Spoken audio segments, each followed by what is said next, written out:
कुन राजनीतिक संयन्त्र छ प्रचण्डसँग वरिपरि? दाल तन्त्र छ, देख्नु भएको छैन त्यो? यता ओली तन्त्र छैन? ओलीको एकजना कोही भेटाउनुहोस् न, ओलीको आफन्त कोही एकजना भेटाउनु। सबै बा भन्नेहरू छन्। बिचमा तपाईँले डिस्टर्ब नगर्नुहोस् है, म तीनजनाका बारेमा तपाईँलाई भन्नै पर्ने भयो। प्रचण्डले भनेर अब कुनै पात हल्लिन्न। टेलिफोन गर्दा प्रधानमन्त्रीकै भाषामा चाहिँ उहाँले मजाक उडाउँदै केपी ओलीले फोन गरेका थिए। प्रचण्ड एउटा सामान्य वामपन्थी आन्दोलनको सामान्य नेता हो।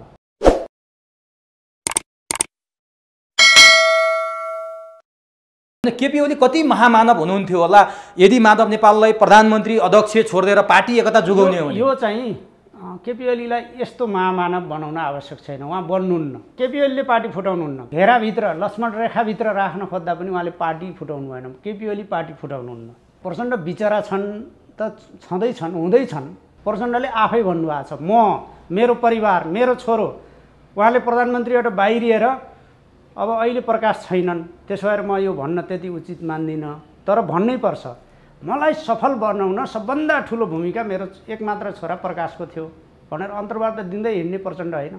दुश्मनको खेलौना, हातको खेलौना, पुतली बनेर अनि कुन स्वर्ग जाँदै माधव नेपालले टाउकै फुटाए पनि आजको कर्म कुकर्मको आधारमा न पार्टी प्रमुख न सरकार प्रमुख केही पनि हुन सक्नुहुन्न। देउबाको शिर हुनुभयो त माधव नेपाल पुच्छर त हुनुभयो नि। पुच्छरलाई पुच्छर भनिएको हो। प्रचण्डको पुच्छर भन्नुभयो क्या, प्रचण्डको कार्यकर्ता भन्नु। अहिले त प्रचण्डको मामुली कार्यकर्ता प्रधानमन्त्रीले भन्दै आउनु भएको छ।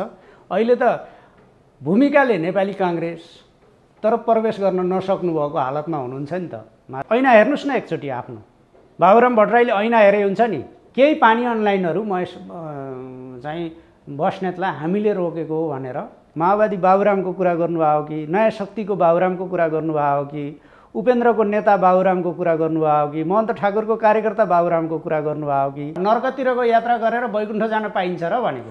एउटा कुरा सोधौँ म तपाईँलाई। एकजनाले मलाई भन्नुभएको विशेषै मान्छे, उहाँको नाम म खुलाउन्न, प्रधानमन्त्री केपी ओलीले एउटा कमिटमेन्ट गर्नुभएको छ अरे प्रचण्डको राजनीति समाप्त पार्ने हो। किन कमिटमेन्ट गर्नु पर्यो? प्रचण्ड केपी ओलीका निम्ति कुन त्यस्तो पात्र हो जसलाई टार्गेट गर्नु पर्यो? कुन नेकपा एमालेको सदस्य भएर नेकपा एमालेको भर्त्सना गरेर नेकपा एमालेको विरोध गरेर नेकपा एमालेको नेतृत्वको भत्ख्वाइ गरेर नेकपा एमालेलाई बदनाम गरेर नेता कार्यकर्ता हुन पाइँदैन।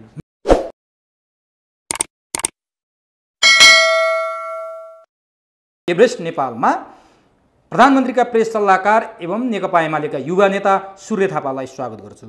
सूर्यजी, तपाईँलाई एभरेस्ट नेपालमा हार्दिक स्वागत छ। धन्यवाद। अलिकति कुराहरू मैले पृष्ठभूमिमा कोटाइहालेँ। के हुँदैछ, के सोध्दैछु, के कुराकानीमा हामी केन्द्रित हुँदैछौँ भन्ने कुरा तपाईँले लगभग आकलन गरिसक्नु भएको छ। नेकपा एमाले भित्रको डेडलकका कारण, नेकपा एमाले भित्रको विवादका कारण आज स्वयं नेकपा एमाले पनि बन्धक जस्तै भएको छ, देश बन्धक जस्तै भएको छ, संविधान बन्धक जस्तै भएको छ। यो नेकपा एमाले भित्रको यो डेडलक, यो पोखरीभित्र जमेको पानी हेरेर नेपाली जनता कहिलेसम्म बस्ने र नेकपा एमाले यो भद्रगोल र गन्जागोललाई कहिलेसम्म बोकिरहने, कहिले दिन्छ स्पष्ट बाटो र स्पष्ट लय? मैले यहाँबाट सुरु गरेँ। तपाईँले भने जस्तो सम्पूर्ण रूपमा एमाले भित्रको विवाद डेडलकका कारणले मुलुक बन्धक जस्तो भएको होइन। मुलुक बन्धक छैन हो। एमाले भित्र विवाद छन्, मतामत छन्, गर्न हुने नहुने खालका अभ्यास छन्। पार्टी विधान पद्धति प्रक्रियाको हुर्मत लिने काम भएको छ। रोचक छ, पार्टीले गरेका निर्णय अस्वीकार गर्ने, पार्टीका बैठक बहिष्कार गर्ने, पार्टी अध्यक्षसँग भेटघाटका निम्ति अरुचि राख्ने, समाधान अन्यत्र खोज्ने, खुमलटारमा खोज्ने, बुढा नीलकण्ठमा खोज्ने, व्यापारीहरूका घर घरमा खोज्ने, कोटेश्वर महादेव स्थान आदि आदि ठाउँमा खोज्ने जुन तरिका अपनाइएको छ, रवैया अपनाइएको छ, अभ्यास गर्न खोजिएको छ। शेरबहादुर देउवासँग कुरा गरेर शेरबहादुर देउवाको सारथी बनेर एमाले भित्रको डेडलक कसरी अन्त्य हुन्छ? प्रचण्डको भाउतान लाएर एमाले भित्रको डेडलक कसरी अन्त्य हुन्छ? एमाले भित्र समस्या छ भने समाधान एमालेको बैठकभित्र खोज्ने हो, एमालेलाई संस्थागत रूपमा सञ्चालन गर्ने हो। यहाँ समस्या छन् भने यसको विधान प्रक्रिया पद्धति अभ्यास, यसको नीति नेतृत्व विचार का आधारमा छलफल गर्ने हो र नमिलेका कुरा छन् भने यही मिलाउने हो। पार्टीभित्रका समस्या बाह्य चाहिँ जगतमा पार्टीका प्रतिस्पर्धी विरोधीहरू कहाँ बिस्कुन छरे जस्तो छर्ने असरल पार्ने विषय हुन सक्दैन।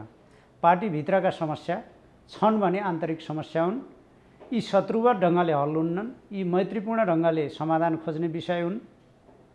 कुनै कुरामा चित्त बुझेको छैन भने छलफल गरेर चित्त बुझ्ने बुझाउने त्यसलाई प्रक्रियासम्म ढङ्गले विधानसम्म ढङ्गले समाधान खोज्ने हो।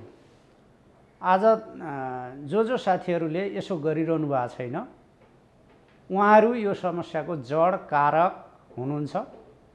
उहाँहरू पार्टी अध्यक्षलाई प्रधानमन्त्रीलाई नेकपा एमालेका निर्णयहरूलाई अस्वीकार बहिष्कार गर्दै अरूको सेवामा तल्लीन भइरहनु भएको छ। समस्या यहाँनिर छ।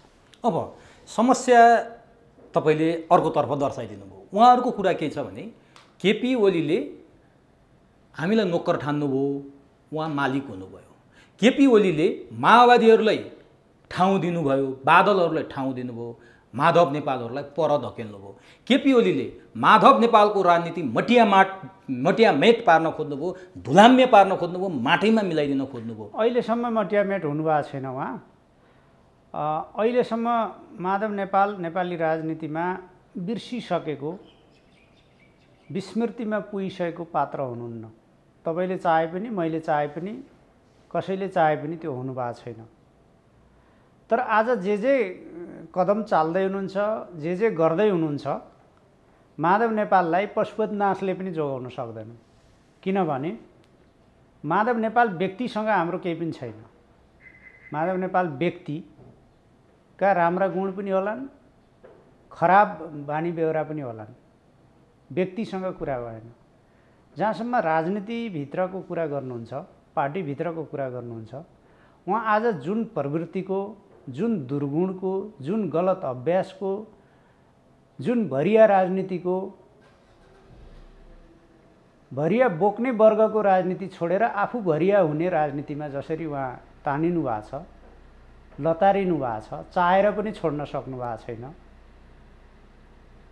एकपछि अर्को छेपाराले रङ फेरे जस्तो, काँचुली फेरे जस्तो अडानहरू फेर्दै अरूको सेवामा हाजिर हुनुहुन्छ। यो प्रवृत्तिका कारणले समस्या चाहिँ निरन्तर छ। म तपाईँलाई भन्न चाहन्छु के हो त माधव नेपाल प्रवृत्ति? विधानको दुहाई दिने, त्यसको बर्खिलाफ क्रियाकलाप गर्ने, पार्टीको वरिष्ठ नेताको हस्ताक्षर दुरुपयोग गर्ने र पार्टीको मुख्य प्रतिस्पर्धी प्रतिद्वन्दी चुनावमा र नेपाली राजनीतिमा आज होइन 75 वर्षदेखि निरन्तर प्रतिस्पर्धी शेरबहादुर देउवालाई प्रधानमन्त्री बनाउन काँधमा बोकेर अराजकतापूर्ण क्रियाकलाप, अनुशासनहीन क्रियाकलाप, पदलोलुप्ताको आधारमा राष्ट्रपति कहाँ गएर हस्ताक्षर गर्ने, प्रधानमन्त्रीको दाबी गर्न, अनि सर्वोच्च अदालतमा मट्टीतेलको लाइन लागे जस्तो गरेर 23 जनालाई त्यहाँ पनि फड्के किनाराको साक्षी राख्ने। यो कपिलवस्तुका सांसद, प्रदेश सभाका सांसद दीर्घनारायण पाण्डे जति पनि नैतिकता भएन। उहाँलाई चित्त बुझेन नेकपा एमालेमा राजीनामा गर्नुभयो, काङ्ग्रेस प्रवेश गर्नुभयो, काङ्ग्रेसले उम्मेदवार बनायो र राष्ट्रिय सभामा जितेर आउनुभयो। माधव नेपालको त यति पनि नैतिकता, राजनीतिक इमान देखिएन। एमाले छोड्न सक्नुभएको छैन। अनि शेरबहादुर देउवालाई प्रधानमन्त्री प्रस्ताव गरेर हस्ताक्षर गरेर दाबी गर्न सङ्ख्या पुर्याइदिने कोसिस गरेर, जबकि त्यो संविधान कानुन केहीले पनि त्यो अनुमति दिन्न, पार्टी विधान केहीले पनि दिन्न। तर 76/5 मा त सांसदहरू स्वतन्त्र हुन्छन् भन्ने परिकल्पना छ। यहीँनिर तपाईँहरू बुझ्नुहोस्, 76/5 मा स्वतन्त्र सांसदहरू पनि प्रधानमन्त्रीका उम्मेदवार हुन सक्छन्। तर सबै सांसद स्वतन्त्र हुन्छन् भनेको होइन। स्वतन्त्र व्यक्ति पनि संसदीय दलको नेता भएर होइन कि शेरबहादुर देउवा संसदीय दलको नेताले 76-2 मा प्रधानमन्त्रीको दाबी गर्न कोसिस गर्नुभयो, सक्नु भएन, अनि अरू पार्टीको समर्थन जुटाउनु भएन। त्यसै गरी 76/5 मा चाहिँ शेरबहादुर देउवा पनि काङ्ग्रेसको संसदीय दलको नेताका हैसियतले होइन, केपी शर्मा ओली पनि एमालेको संसदीय दलको नेताका हैसियतले होइन, 76-5 व्यक्ति उम्मेदवार मात्रै प्रतिनिधि सभाको सदस्य आफ्नो व्यक्तित्व, आफ्नो हैसियत, आफ्नो प्रभाव, आफ्नो आकर्षण, आफ्नो विशेष त्यो चाहिँ स्थितिमा उम्मेदवार स्वतन्त्र सांसद उम्मेदवार हुन सक्छ। तर व्यक्तिलाई समर्थन त दलहरूले समर्थन गरेर आधार पुर्याउने हो नि त। प्रधानमन्त्री हुने योग्यता पुर्याइदिने त दलहरूले हो नि। जसलाई जे मन लाग्छ, माछा व्यापार खुल्यो भन्ने जस्तो त होइन नि, सिद्रा व्यापार खुल्यो भने जस्तो त होइन नि। तर प्रधानमन्त्रीले पनि 153 पुर्याउन जनता समाजवादी पार्टीका सबै सांसदहरूको हस्ताक्षर लिएर जानु। प्रधानमन्त्रीले त्यसमा दुईटा अन्तर छ। प्रधानमन्त्रीले शेरबहादुर देउवाभन्दा पहिले दाबी प्रस्तुत गर्नुभयो। सांसद प्रतिनिधि सभाका सदस्य माननीय केपी शर्मा ओलीको हैसियतमा उहाँले दाबी प्रस्तुत गर्नुभयो। नेकपा एमालेको अध्यक्ष संसदीय दलको नेताको हैसियतले उहाँले 121 सांसदहरूको जिम्मेवारी त संसदीय दलको नेताले हो नि त, व्यक्तिलाई त त्यो छुट छैन नि। अनि अध्यक्ष महन्त ठाकुर र संसदीय दलका नेता राजेन्द्र महतोको हस्ताक्षरमा जनता समाजवादी पार्टीका 32 गरेर 153 जनाको उम्मेदवार व्यक्तिका रूपमा समर्थन र चाहिँ नियुक्तिको आधार, हैसियत, शक्ति चाहिँ दुईवटा पार्टीको समर्थन। तपाईँले यहीँनिर सोध्नु होला 76-3 को सरकारलाई पनि त त्यो हुन्थ्यो नि, उहाँले त मार्ग प्रशस्त गर्नुभएको थियो नि भन्नु होला। 76-3 को सरकार नेकपा एमालेको प्रतिनिधि सभामा रहेको सबभन्दा ठुलो दलको हैसियतमा प्राप्त, दाबी गरेर होइन, संविधान बमोजिम प्राप्त सरकार थियो। त्यो सरकारलाई अर्को पार्टीले समर्थन गर्ने संवैधानिक आधार थिएन, त्यो समर्थन गर्न मिल्दैन थियो। विश्वासको मत त्यस हिसाबले चाहिँ जनता समाजवादी पार्टीले नदिने भनेको थियो। 76-5 जाँदा चाहिँ त्यो सरकार संयुक्त सरकार हुन सक्ने र व्यक्तिका रूपमा प्रधानमन्त्री केपी शर्मा ओलीलाई पार्टीको हैसियतमा चाहिँ समर्थन गर्न सकिने आधारमा चाहिँ दुईटा पार्टीको सहमति समर्थनमा चाहिँ उहाँले दाबी गर्नुभएको थियो। तर राष्ट्रपतिज्यूले के देख्नुभयो भने 32 जना मध्ये 12 जना, 121 जना मध्ये 26 जना, 38 जना सांसदहरूले अर्कोमा पनि, दोस्रो दाबीमा पनि, देउबाकोमा पनि हस्ताक्षर गरेको देख्नुभयो। राष्ट्रपतिज्यू कहाँ चाहिँ त्यो दाबीमा त उहाँहरूले प्रस्तुत गरेको त त्यो पनि उल्लेख भयो। 38 जना घटाउँदा 115 जना प्रधानमन्त्रीको दाबीमा चाहिँ रहेको राष्ट्रपतिज्यूले त्यसरी विश्लेषण गर्नुभयो। राष्ट्रपति कार्यालयले त्यो विश्लेषण गरेर उहाँको दाबीलाई प्रधानमन्त्री नियुक्तिका निम्ति उचित ठान्नु भएन र नियुक्त गर्नु भएन। यो त अदालतले यो चाहिँ पहिलो दाबी। अब दोस्रो दाबीमा म अलिकति स्पष्टै गरेँ। शेरबहादुर देउवाले के गर्नुभयो भने आफ्ना 61 जना, माओवादी केन्द्रका 49 जना, त्यो पनि सबै सांसदको हस्ताक्षर होइन नि, पार्टीकै समर्थन भनेर चाहिँ पार्टीको तर्फबाट प्रस्तुत गर्नुभएको छ, उहाँहरूको साथ भनेर। अनि दुर्गा पौडेल 1 जना, राष्ट्रिय जनमोर्चाको पनि पार्टीको। अनि बाँकी उहाँले के गर्नुभयो भने 12 जना जनता समाजवादी पार्टीका, 23 जना एमालेका, अनि 26 जना एमालेका। अरू त फिर्ता ल्याए 3 जना। म भन्दैछु 26 जना गरी 149 जना। उहाँले त माघे सङ्क्रान्ति नलाग्दै जेठ महिनामा खिचडी पकाउनु हो। पार्टीको समर्थन पनि छ अनि व्यक्तिगत रूपमा पनि अरू पार्टीका बेला पनि गणना गर्नुभयो। अब शेरबहादुर देउवाको बुढा नीलकण्ठको सम्पत्ति मेरो हो भनेर मैले ब्याङ्कबाट त्यो दाबी गरेर ऋण लिनसम्म पाउँछु। तर 76-5 ले कल्पना गरेको सांसदहरू स्वतन्त्र हुन्छन्, पार्टीको व्हिप लाग्दैन भन्छन् नि त। होइन, यो बहुदलीय प्रणाली हो, बहुदलीय व्यवस्था हो। संविधानको प्रस्तावनादेखि सम्पूर्ण रूपमा हामीले स्थापित गरेको सङ्घीय लोकतान्त्रिक गणतन्त्र यो एकदलीय होइन, निर्दलीय होइन, यो बहुदलीय व्यवस्था हो। बहुदलीय व्यवस्थामा के परिकल्पना गरिएको हो भने जस्तो कहिलेकाहीँ दलका हिसाबले समर्थन प्राप्त नहुने, व्यक्तिका हिसाबले व्यक्तिको व्यक्तित्वबाट प्रभावित भएर समर्थन गर्ने स्थिति हुन सक्छ। जस्तो नारायणमान बिजुक्से प्रतिनिधि सभामा हुनुहुन्थ्यो भने उहाँको वरिष्ठ व्यक्तित्व, देशभक्तिपूर्ण अडान, उहाँको विचार, उहाँका क्रियाकलाप, उहाँको अनुभवको आधारमा सबै संसदले एकचोटि उहाँलाई समर्थन गर्ने, सबै पार्टी संसदभित्र भएका प्रतिनिधि सभाभित्रका पार्टीहरूले समर्थन गरेर प्रधानमन्त्री बनाऊ भनेर भन्न सक्छन् नि। त्यो स्थिति अहिले पनि मानौँ प्रदीप गिरीको विद्वताबाट प्रभावित भएर नेपाली कांग्रेसले पनि समर्थन गर्ने, व्यक्तिका रूपमा उहाँले दाबी गर्ने, अनि अरूले पनि अरू पार्टीले पनि समर्थन गरेर उहाँलाई प्रधानमन्त्री नियुक्ति गर्ने, विश्वासको मत लिने आधार प्रदान गर्न सक्छन्।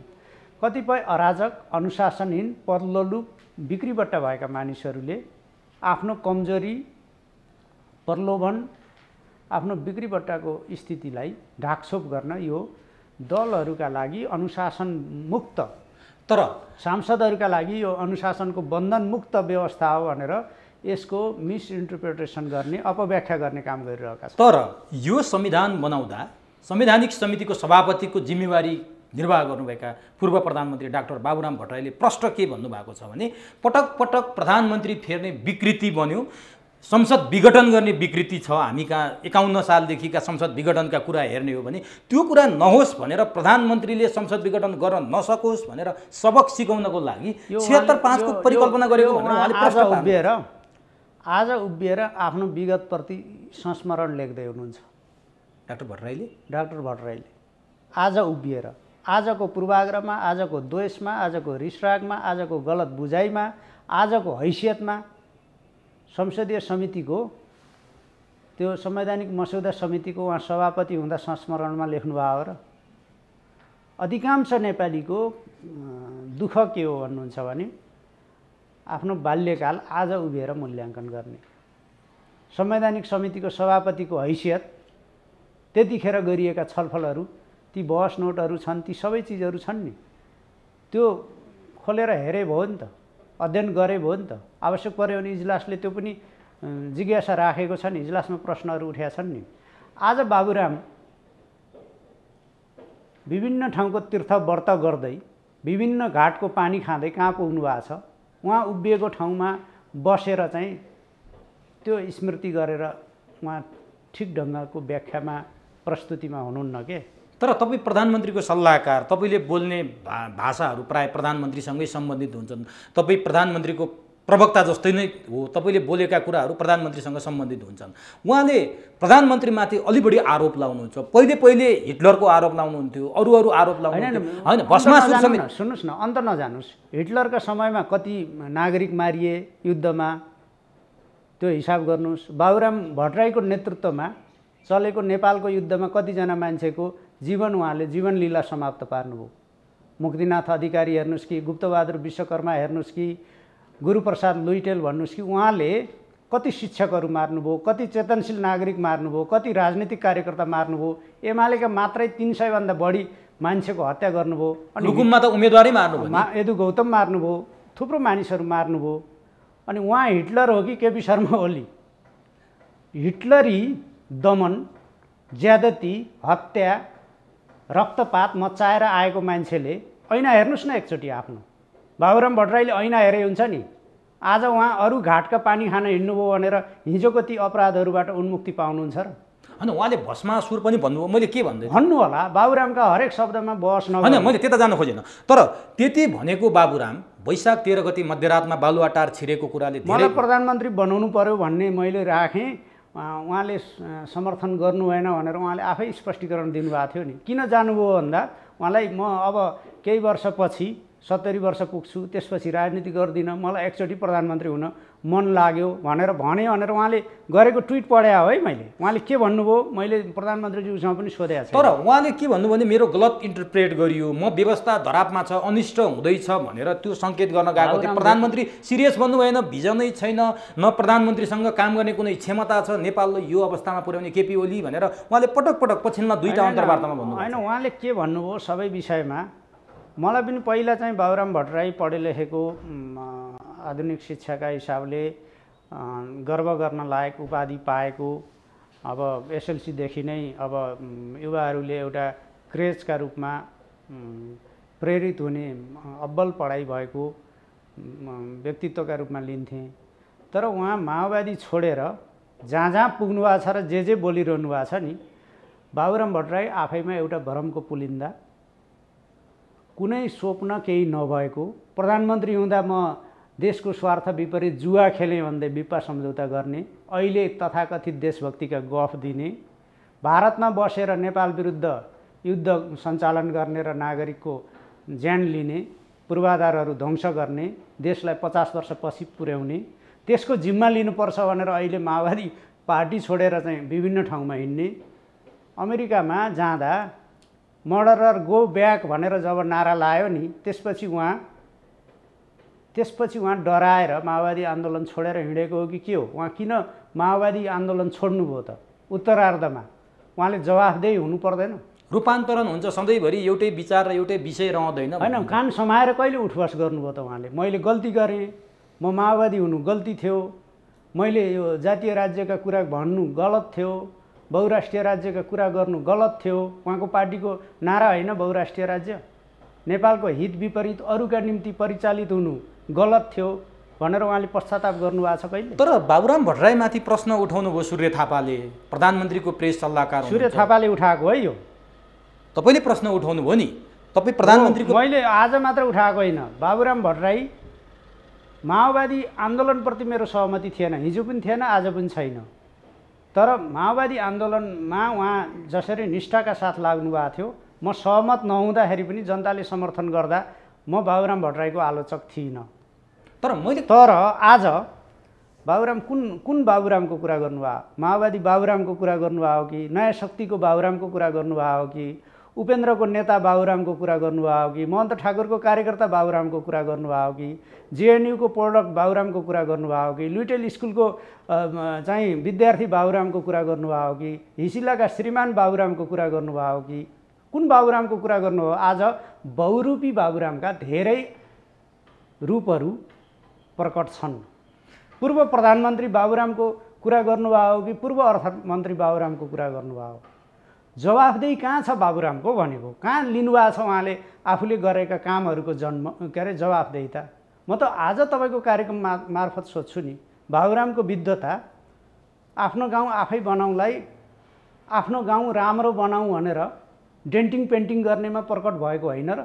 उहाँ अर्थमन्त्री हुँदा त्यही गर्नुभयो। तर दुई खम्बे अर्थनीतिको कुरा गर्दाखेरि उहाँ त वा हुनुभएको थियो नि अर्थमन्त्री हुँदा। केही होइन, सिस्टमलाई अलिकति टाइट गर्दा राजस्व परिचालन केही बढाउनु भयो। मुस्ताङ म्याक्स चढ्नुभयो प्रधानमन्त्री कार्यालयमा। अहिले जब तपाईँ जहाँ हुनुहुन्छ त्यहीँ बसेर खाना खाएर प्रधानमन्त्रीको त्यो त कार्यभार सम्हाल्नुभयो। प्रधानमन्त्रीले कहाँ खाना खान्छन् कहाँ खान्नन् यो कुनै बहसको विषय होइन। दलितहरूका घरमा बस्न जानुहुन्थ्यो, त्यो हेर्नुहोस् त, त्यो देखिएको छ त। बाबुराम भट्टराईले मुस्ताङ म्याक्स चढ्नुभयो। आज मुस्ताङ म्याक्स चाहिँ कुनै उत्पादन गर्ने ठाउँमा छ? त्यो छेडिक तुष्टिकरणको विषय थियो कि यसमा उहाँलाई धेरै उ नगरौँ। कतिपय नेपालभित्रै भनेर उहाँले मुस्ताङ म्याक्स चढ्दाखेरि खुसी हुने मान्छे म पनि थिएँ, मेरो पनि कुरा भएको थियो उहाँसँग। तर मुस्ताङ म्याक्स चल्ने, त्यसले हाम्रो आवश्यकता पुरा गर्ने ठाउँमा पुर्याउनु भयो त। बाबुरामले एउटा मुस्ताङ म्याक्स चढ्ने कुराको, दलितका घरमा गएर खाना खाने कुराको के अर्थ रह्यो? घर समेत फेरेर बाबुराम कामी लेख्छु भन्नुभयो नि उहाँले। भन्नुभयो तर लेख्नु भएको छैन नि त। त्यो कहीँ आवेगमा, उत्तेजनामा, सेन्टिमेन्टमा त्यो बताउनु भयो। मान्छेलाई उद्वेलित पार्न उहाँले त्यसो गर्दै आउनु भएको छ। त्यो अभिनय हो कि कला? ल ठिक छ, बाबुरामको विषयमा केन्द्रित हुनु भन्दा नि तपाईँले बाबुरामको बहुरङ्गी चर्चा गर्नुभयो, जुन एकदमै त्यो तथ्यमा आधारित पनि छ। तर बाबुरामले बहुराष्ट्रको कुरा गरे भनेर प्रश्न उठाउने सूर्य थापाले हिजो राजेन्द्र महतोले बहुराष्ट्रको कुरा गर्दा त्यो पनि प्रधानमन्त्री केपी शर्मा ओलीले उपप्रधानमन्त्री नियुक्त गरेको 5 मिनटभित्रै कार्यभार सम्हाल्दा बहुराष्ट्रको कुरा गर्नुभयो, मुक्तिकामी आन्दोलनको कुरा गर्नुभयो। त्यति बेला प्रश्न उठाउन किन सक्नु भएन? तपाईँले अहिले पनि फर्केर हेर्नुहोस् न, सोसल मिडियाहरूमा, मेरा विभिन्न प्लेटफर्ममा मैले के भनेको थिएँ? राजेन्द्र महतो र बाबुराम भट्टराई, उपेन्द्र यादव, पुष्पकमल दाहाल प्रचण्ड सबैको दस्तावेजमा लेखिएको नीति बहुराष्ट्रिय राज्य हो। राजेन्द्र महतोले उपप्रधानमन्त्रीको कुर्सीमा बस्ने बित्तिकै त्यही भन्नुभयो, त्यही बहुराष्ट्रिय राज्यका निम्ति, मुक्तिकामी आन्दोलनलाई अगाडि बढाउनका निम्ति सरकारमा आएको भन्नुभयो। जब प्रधानमन्त्रीज्यूले उहाँलाई संविधान पढ्नुहोस् र भनेर संवैधानिक व्यवस्थाप्रति ध्यान आकर्षण गराउनुभयो, 12 घण्टा पनि नटिकेर उहाँले खण्डनमा वक्तव्य निकाल्नुभयो। राजेन्द्र महतो बहुराष्ट्रिय राज्यको नीति कार्यान्वयन गर्न सरकारमा आउनु भएको थिएन। नेकपा एमाले प्रधानमन्त्री केपी शर्मा ओलीले राजेन्द्र महतोलाई त्यस निम्ति स्पेस दिएको होइन। जनता समाजवादी पार्टीसँगको सहकार्य बहुराष्ट्रिय राज्यका निम्ति होइन, यो संविधानको सीमाभित्र विद्यमान कानुनभित्र संरचनाभित्र देश र जनताको पक्षमा सरकारमा बसेर योगदान गर्नका लागि हो। राजेन्द्र महतोले संविधानको व्यवस्था कोड गर्दै वक्तव्य निकाल्नु परेको। तर त्यो वक्तव्यमै अल्मलिने कुरा थियो क्या, उहाँ अल्मलिया थिएन। उहाँ चाहिँ सारमा जतिसुकै व्याख्या गरे पनि बुझिने गरी के लेख्नु भएको छ भने म संविधानका यी व्यवस्थाप्रति प्रतिबद्ध छु, मेरा अरू कुराहरू यस मातहत हुन् भनेर उहाँले कुरा गर्नुभयो नि त। बाबुराम भट्टराई त राजेन्द्र महतोको जातीय राज्यको के अरे बहुराष्ट्रिय राज्यको अवधारणा स्वीकार गरेर जनता समाजवादी पार्टीको नीति त्यो बनाएर हिँडिरहनु भएको छैन र। तपाईँ सामाजिक सञ्जालमा पनि त्यतिकै अपडेट हुनुहुन्छ। प्रधानमन्त्रीको प्रेस सल्लाहकार भएको हुनाले 77 जिल्लामा के भइरहेछ तपाईँ अपडेट हुनुहुन्छ, तपाईँले ख्याल राख्नुहुन्छ। राजेन्द्र महतोले त्यो बोलिसकेपछि प्रधानमन्त्री लगायत राजेन्द्र महतोको देशभरि लगभग पुतला दहन गरियो। पुतला दहन त बाहना खोजेकाहरूले गरे। अनि प्रधानमन्त्रीले चाहिँ उहाँलाई ध्यानाकर्षण गराउनु भयो, निर्देशन दिनुभयो, तपाईँ आफ्नो गलत स्ट्यान्ड सच्याउनुहोस् भन्नुभयो, उहाँले वक्तव्य निकाल्नुभयो।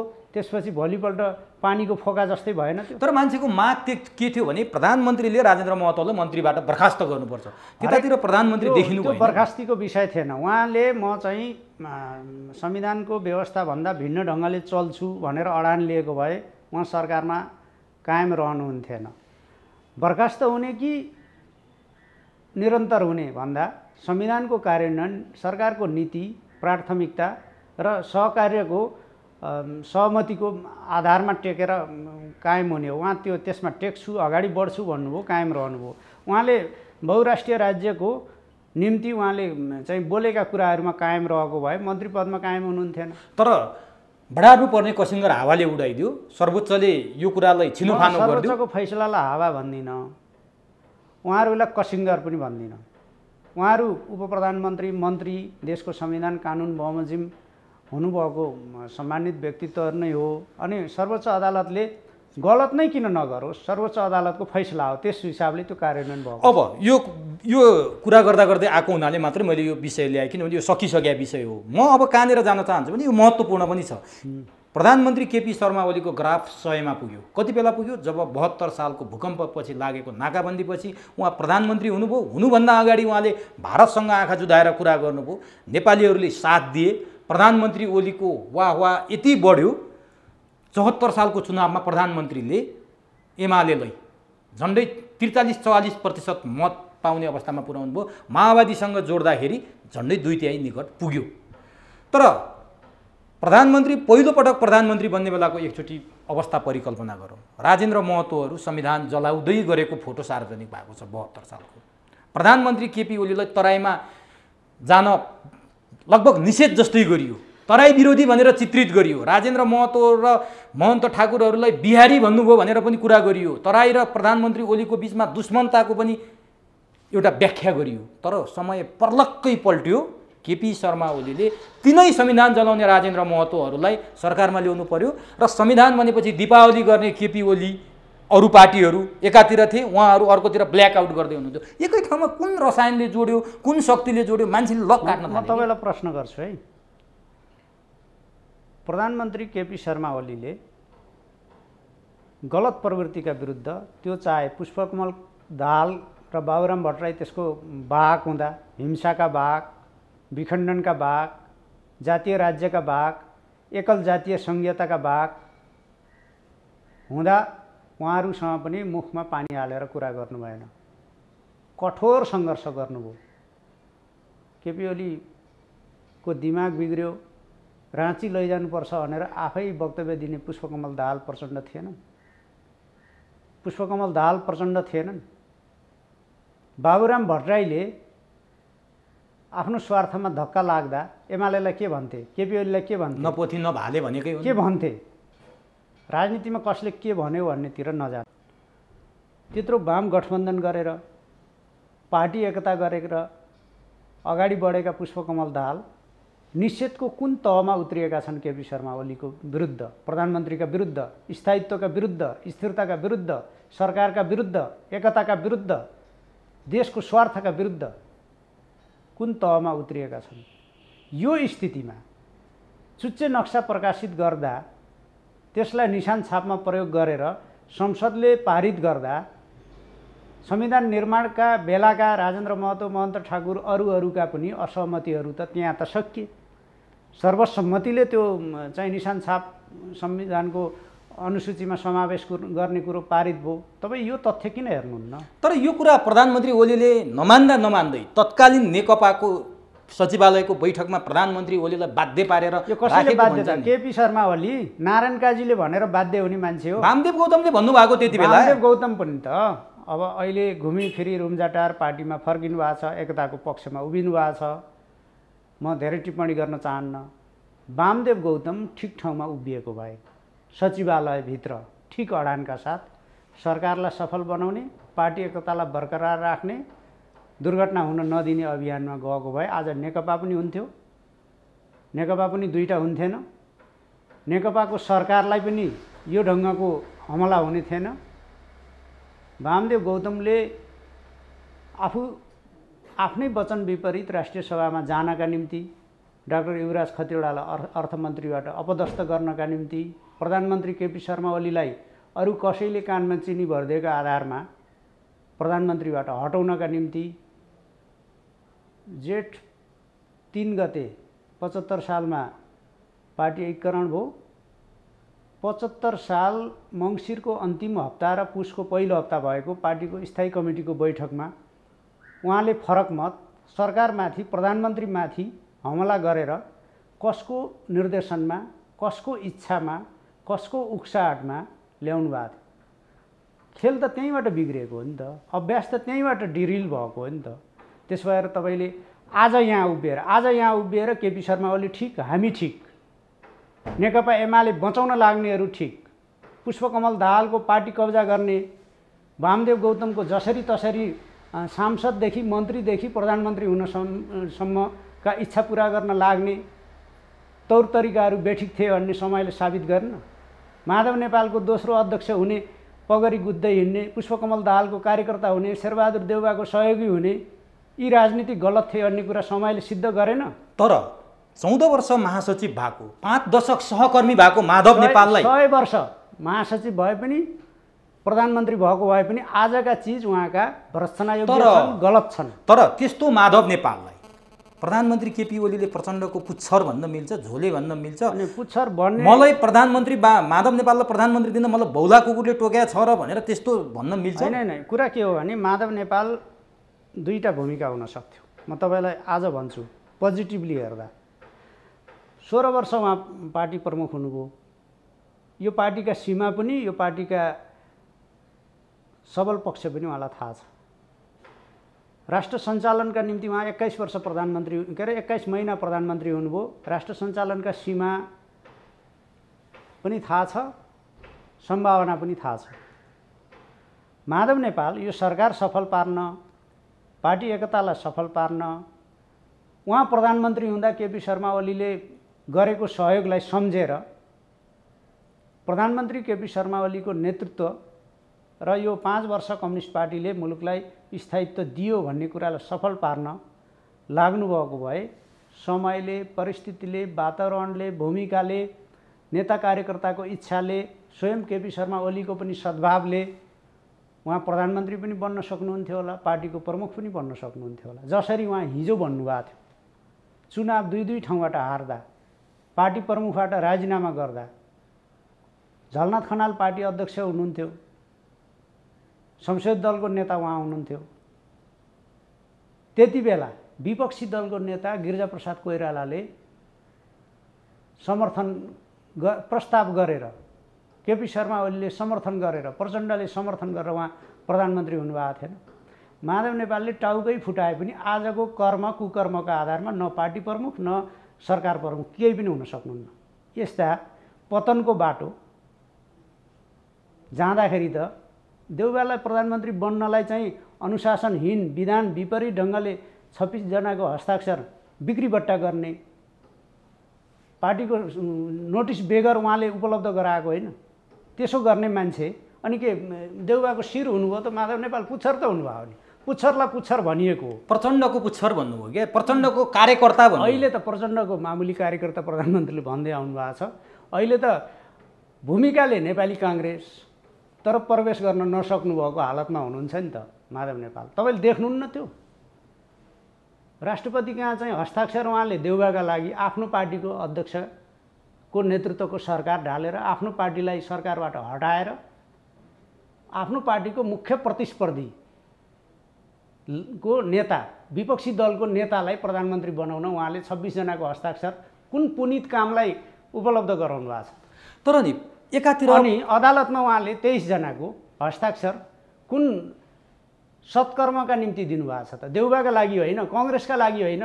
यो छद्म कुरा किन गर्ने? सिधै काङ्ग्रेस भयो नि त। तर उहाँले प्रश्न पार्नु भएको छ केपी ओलीले व्यवस्थामाथि प्रहार गरे, संविधान च्यात्न खोजे, दुःख गरेर ल्याएको त्यत्रो योगदान व्यवस्था हो गरेर ल्याएको संविधान व्यवस्था ढाल्न खोजे। यसको लागि शेरबहादुर देउबा, प्रचण्ड, बाबुराम भट्टराई, उपेन्द्र यादव परिवर्तनकामी शक्तिहरू यो व्यवस्था बचाउने शक्तिहरूसँग एलायन्स नगर्ने भने केपी ओलीले एउटा महत्त्वपूर्ण कुरा अस्ति बैठकमा आएर भन्नुभयो कि म सांसद प्रतिनिधि सभाको सदस्य हुन्थेँ भने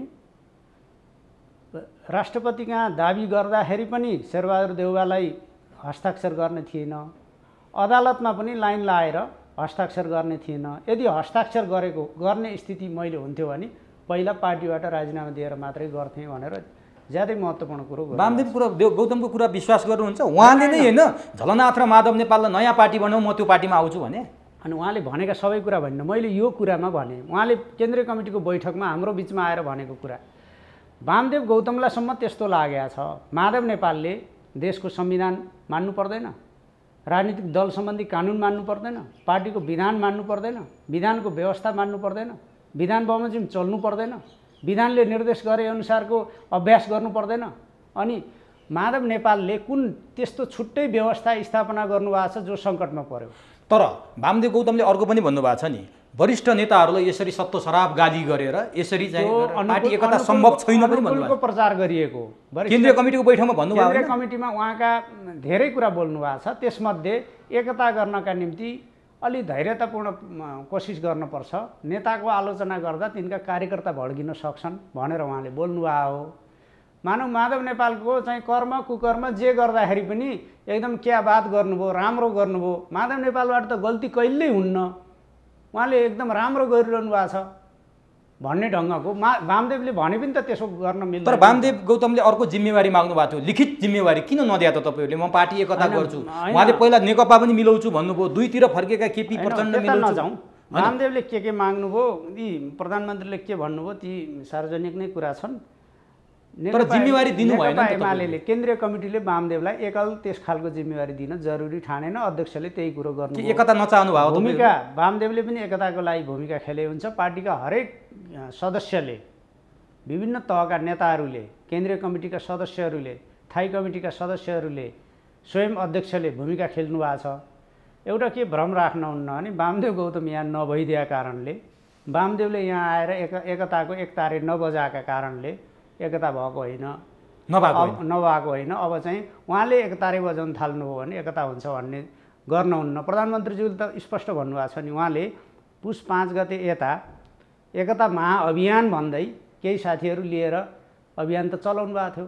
उहाँलाई पुष्पकमल दाहालले कहाँ टेरे, माधव नेपालले कहाँ टेरे, प्रधानमन्त्री केपी शर्मा ओलीले नै कहाँ टेर्नुभयो। अनि वामदेव गौतमको एकतारे बजाइले कुन परिणाम दियो?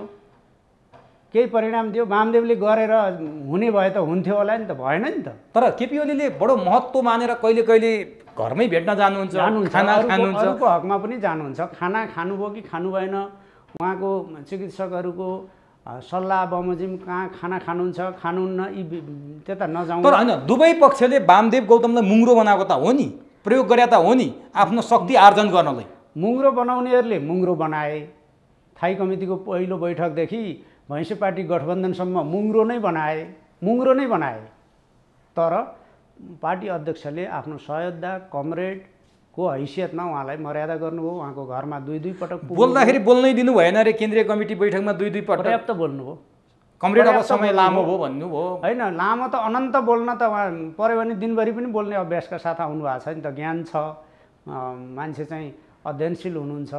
दिनभरि त एकजना मान्छेले बोल्ने कुरा हुन्न नि। लिमिटेड टाइमभित्रै संसदमा पार्टीको बैठकहरूमा त तोकिएको समयभित्र समयको सीमा हुन्छ नि त, त्यसभित्रै बोल्ने हो। तर नेकपा एमाले मिलोस् भनेर शुभेच्छकहरूको ठुलो चिन्ता छ, देशकै चिन्ता छ। किनभने नेकपा एमाले फुट्नु भनेको अब यसमा यस्तो कुरो हो उमेशजी, हेर्नुहोस्, शुभेच्छाले, मनको इच्छाले, मनोगत चाहनाले मात्रै यी कुराहरू हुन्नन्। वस्तुगत यथार्थ के छ भने आज नेकपा एमालेलाई तोडफोड गर्ने, माधव नेपाललाई माध्यम बनाएर, शिखण्डी बनाएर, भणुवा बनाएर, विभाजनकारी बनाएर एमालेका उपलब्धिहरूमाथि बञ्चरो प्रहार गर्ने, एमालेको एकता भाँड्ने, केपी शर्मा ओलीलाई चाहिँ घेराबन्दी गर्ने, प्रधानमन्त्रीबाट हटाउने, अनि एमालेले हासिल गरेको, नेपालको कम्युनिस्ट आन्दोलनले हासिल गरेको यो उपलब्धिलाई नामेट पार्ने यो कर्म, यो गोरखधन्दा चलाउनेहरू बाहिर धेरै छन्। को हुन्? देशी हुन् कि विदेशी हुन्?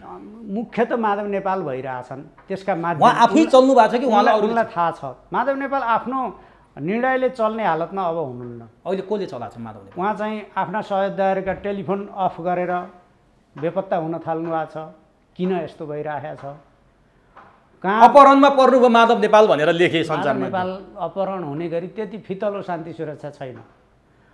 राज्यले उहाँलाई पर्याप्त पूर्व प्रधानमन्त्रीको हैसियतमा सुरक्षा प्रदान गरेको छ। सुरक्षा गाडै नलिएर उहाँ हराउनु, गाडै नलिई रहस्यमय ढङ्गले, छदम ढङ्गले यो ढङ्गका क्रियाकलापमा उहाँ संलग्न हुनुहुन्छ।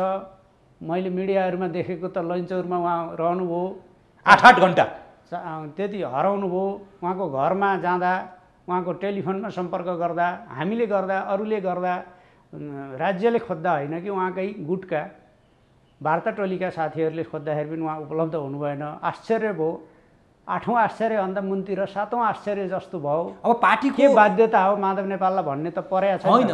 पार्टीको वरिष्ठ नेता, पूर्व प्रधानमन्त्री 8-8 घन्टा बेखबर हुँदाखेरि राज्य पार्टी होइन, कहाँ छ भनेर खोज्नु पर्दैन? राज्य पार्टीसँग खोजी गरी पाऊँ भनेर परिवारका सदस्यका तर्फबाट, उहाँका तर्फबाट, उहाँको गुटका तर्फबाट कसैले खोजी गरेन। व्यक्तिको स्वतन्त्रता पनि त हुने भयो। तर प्रधानमन्त्री कार्यालयमा हुनुहुन्छ तपाईँ, प्रधानमन्त्रीको प्रेस सल्लाहकार हुनुहुन्छ, सुरक्षा निकायहरूका कुरा त आयो होला नि त। कहाँ हुनुहुन्थ्यो माधव नेपाल? त्यो त जानकारी राख्नु होला नि त। उहाँ हो म कहाँ थिएँ भनेर बताउने। उहाँका व्यक्तिगत मामलामा हामी टिप्पणी गर्दैनौँ। उहाँ पूर्व प्रधानमन्त्री हो।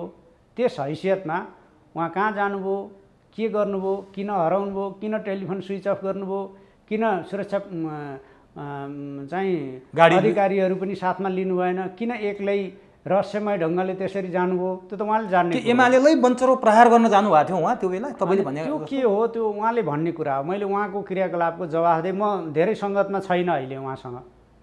तर के भन्छन् मान्छेहरू भने नि, कुरा मिल्ला मिल्ला जस्तो भए हुन्छ। प्रधानमन्त्री र माधव नेपाललाई मिल्न नदिने तपाईँहरू जस्तै सल्लाहकार हुनुहुन्छ नि, तपाईँ, विष्णु रिमाल, गोकुल बास्कोटा, महेश बस्नेत, यो एउटा टिम छ जो टिमले अलिक छुच्चो छुच्चो शब्द बोल्छ, मुटुमै प्रहार हुने गरी सुल जस्तो बिज्ने गरी शब्द प्रहार गर्छ र माधव नेपालहरूमाथि एकदम विनम्र शब्द कुन हो? म पार्टीलाई धोका दिन्छु, विश्वासघात गर्छु, केपी ओलीलाई हटाउँछु, अपदस्थ गर्छु, नेकपा एमालेलाई फुटाउँछु, बेइमानी गर्छु, तर शेरबहादुर देउवालाई धोका दिन्न भन्ने चाहिँ एकदम विनम्र कुरा हो, राजनीतिक कुरा हो माधव नेपालको। माधव नेपालले बोलेका, म अन्त जान्न चाहन्न, पुस 5 यता प्राइम टेलिभिजनमा बोलेका 2टा, हिमालय टेलिभिजन, टिभी टुडे र कान्तिपुरको फायर साइडमा बोलेका 5वटा अन्तर्वार्ता र उहाँका वक्तव्य, उहाँका टिप्पणीहरू हेर्नु भएको छ। उहाँले हिजो के भन्नुभयो? पार्टी एकदम बौद्धिक, विनम्र। माधव नेपालले ट्रम्प र चाहिँ किम जोङ नाम बीच वार्ता गर्न पनि मेरो भूमिका छ भन्दै हिँड्नुभयो भनेर मैले पत्याइदिने, खुट्टीदेखि पत्याएँ मैले भन्न नमिल्ने, त मैले त सत्य कुरा भने। तर नेता त तपाईँको पनि होला नि माधव नेपाल? नेता हुनुहुन्थ्यो, नेता भूमिकाले हुने हो। आजका सबै गल्ती कमजोरी, पार्टी विरोधी क्रियाकलाप छोड्नुभयो र पार्टीको हिजो जस्तो माधव नेपाल हुनुहुन्थ्यो त्यही ढङ्गले अगाडि बढ्नुभयो भने त उहाँलाई नेता मान्दैनौँ भनेका छौँ र हामीले। माधव नेपालले पार्टी नेताको हैसियत दुरुपयोग गरेर जुन प्रवृत्ति बोक्नु भएको छ, पार्टी आन्दोलन, स्थिरता अनि पार्टीको सरकार, पार्टीको नेतृत्व विरुद्ध विपक्षीसँग, शत्रुसँग मिलेर शत्रुवत हमला जुन गर्नुभएको छ यो छोड्नु भएन भने त माधव नेपाललाई कसैले नेता मान्दैन। त्यसो भए विभीषण प्रवृत्तिमा आउनुभयो भन्न खोज्नुभयो माधव नेपाल? अब त्रेता युगतिर जाने हो भने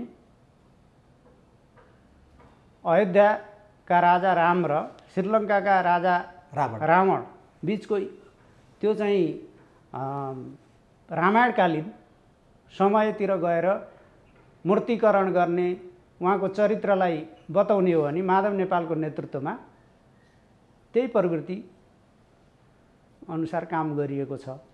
यो विभीषण हो कि के हो म त्यता जान्न। राजनीतिक शब्दावलीमा भन्नु हो भने उहाँको काम पार्टीघाती, देशघाती, स्थिरता विरोधी, विश्वासघाती, हरेक हिसाबले घाटी मात्रै काम गर्नुभएको छ। तर त्यत्रो कुरा भयो, तपाईँले 100 वर्ष पुगे पनि त्यसको महत्त्व छैन भन्नुभयो। माधव नेपालको योगदान छ छैन त्यो अर्को बहस होला।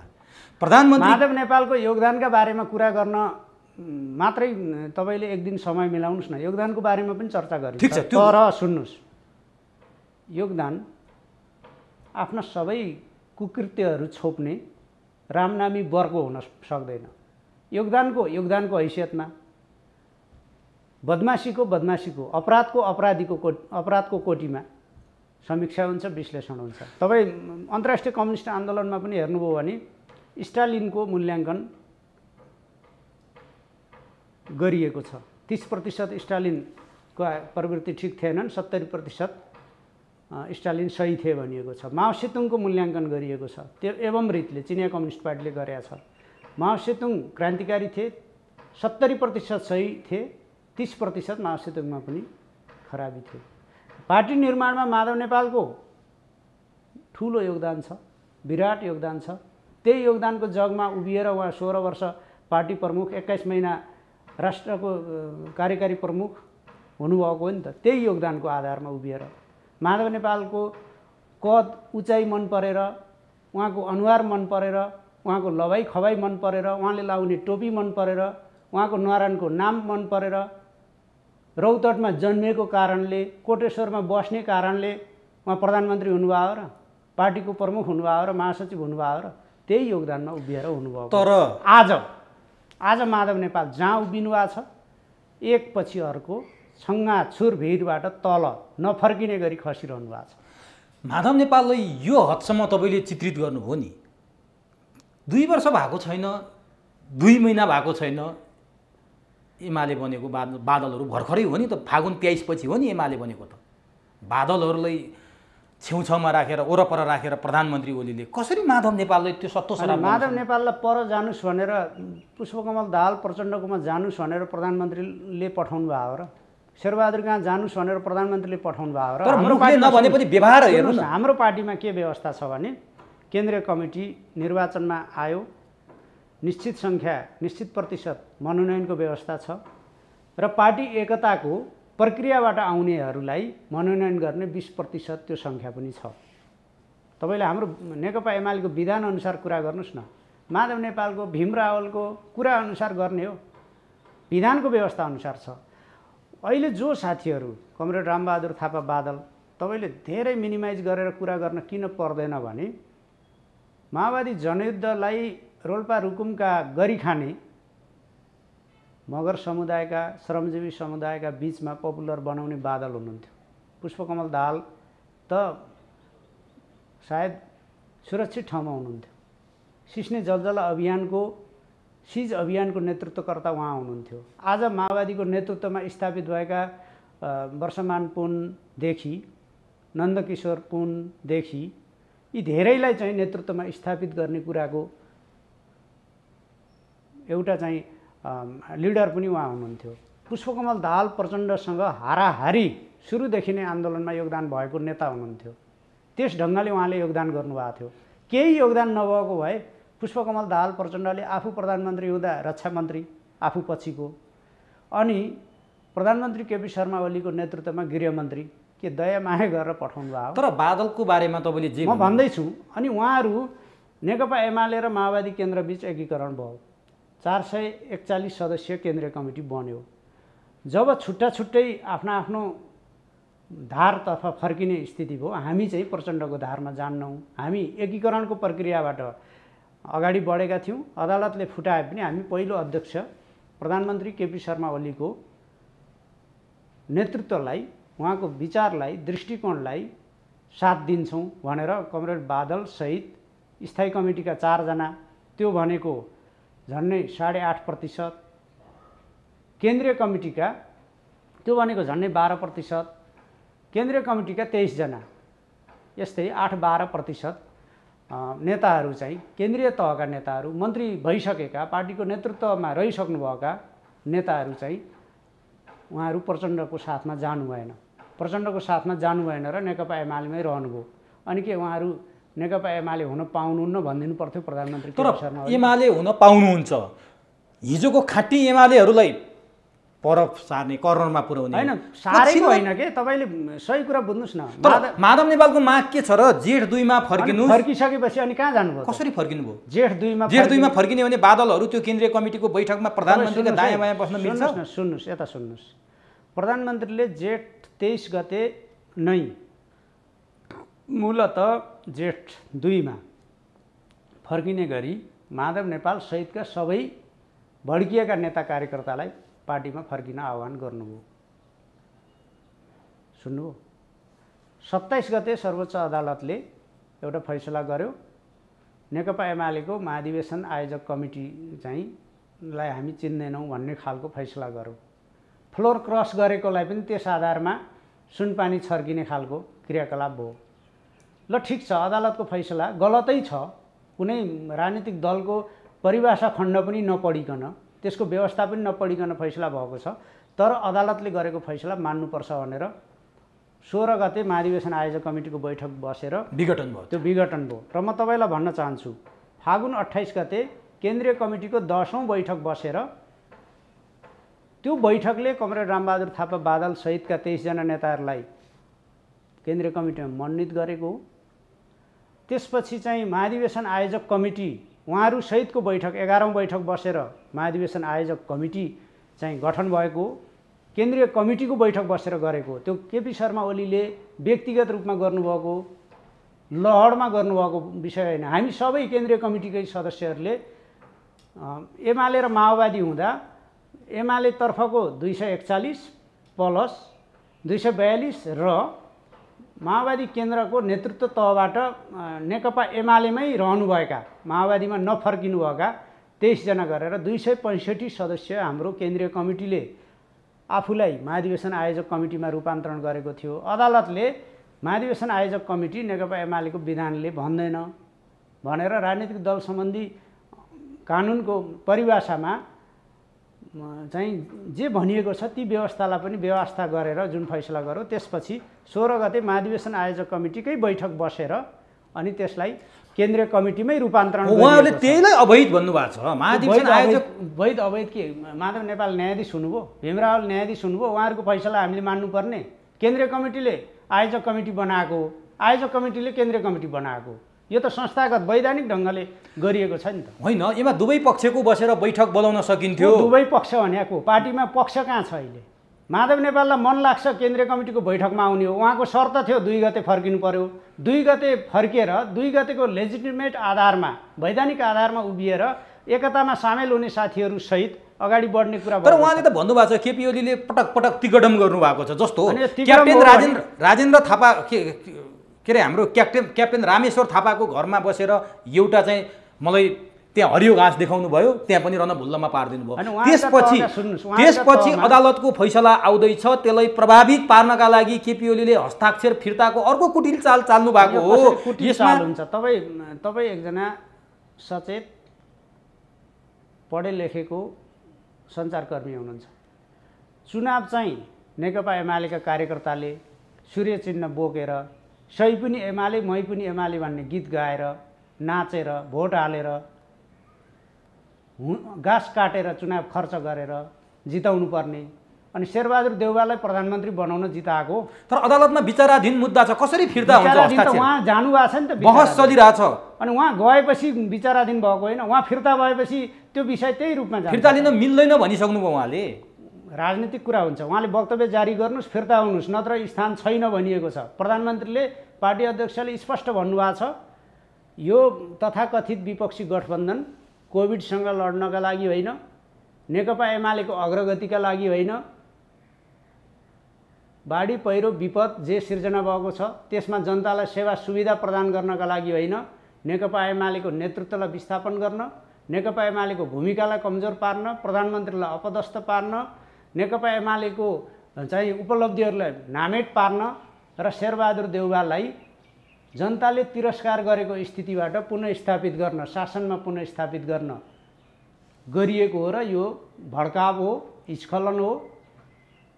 नेकपा एमालेको सदस्य भएर, नेकपा एमालेको भर्त्सना गरेर, नेकपा एमालेको विरोध गरेर, नेकपा एमालेको नेतृत्वको भत्ख्वाइ गरेर, नेकपा एमालेलाई बदनाम गरेर नेता कार्यकर्ता हुन पाइँदैन। माधव नेपालले हो यो भने? माधव नेपालदेखि उहाँसँग साथमा रहेका सबैका लागि हो। त्यो म नेकपा एमालेको नेता भएर नेकपा एमालेको बदख्वाइ गर्छु भने म पनि एमालेको नेता हुन, एमालेको केन्द्रीय सदस्य हुन लायक हुन्न नि। तर माधव नेपालले त आफ्ना निकटका सांसदलाई बोलाएर प्रश्न पार्नुभयो कि केपी ओलीले भनेअनुसार हस्ताक्षर फिर्ता ल्याउनु र केपी ओलीसँग यही अवस्थामा मिल्नु भनेको मृत्यु पत्रमा हस्ताक्षर हो। मृत्युको बाटोमै जाँदै हुनुहुन्छ त उहाँहरू।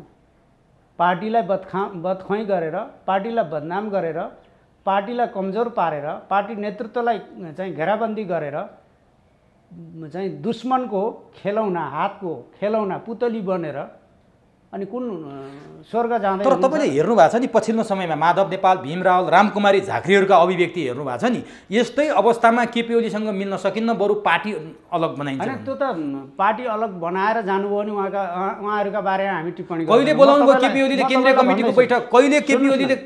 म तपाईँलाई भन्दैछु, हिजो पार्टीको प्रवक्ताका हिसाबले नारायण काजी श्रेष्ठका भूमिकाहरू गलत थिए। हामीले पार्टीभित्रै बसेर पनि आन्तरिक रूपमा र बाह्य रूपमा पनि सङ्घर्ष गऱ्यौँ। आज नारायण काजी श्रेष्ठको हामी नाम लिन्नौँ नि त, के मतलब छ? उहाँले आफ्नो चाहिँ कोठरी कसरी चलाउनुहुन्छ, उहाँ छुट्टै मठको एकजना मठाधीश हुनुहुन्छ, जसरी चल्नुहुन्छ उहाँको कुरा भयो नि।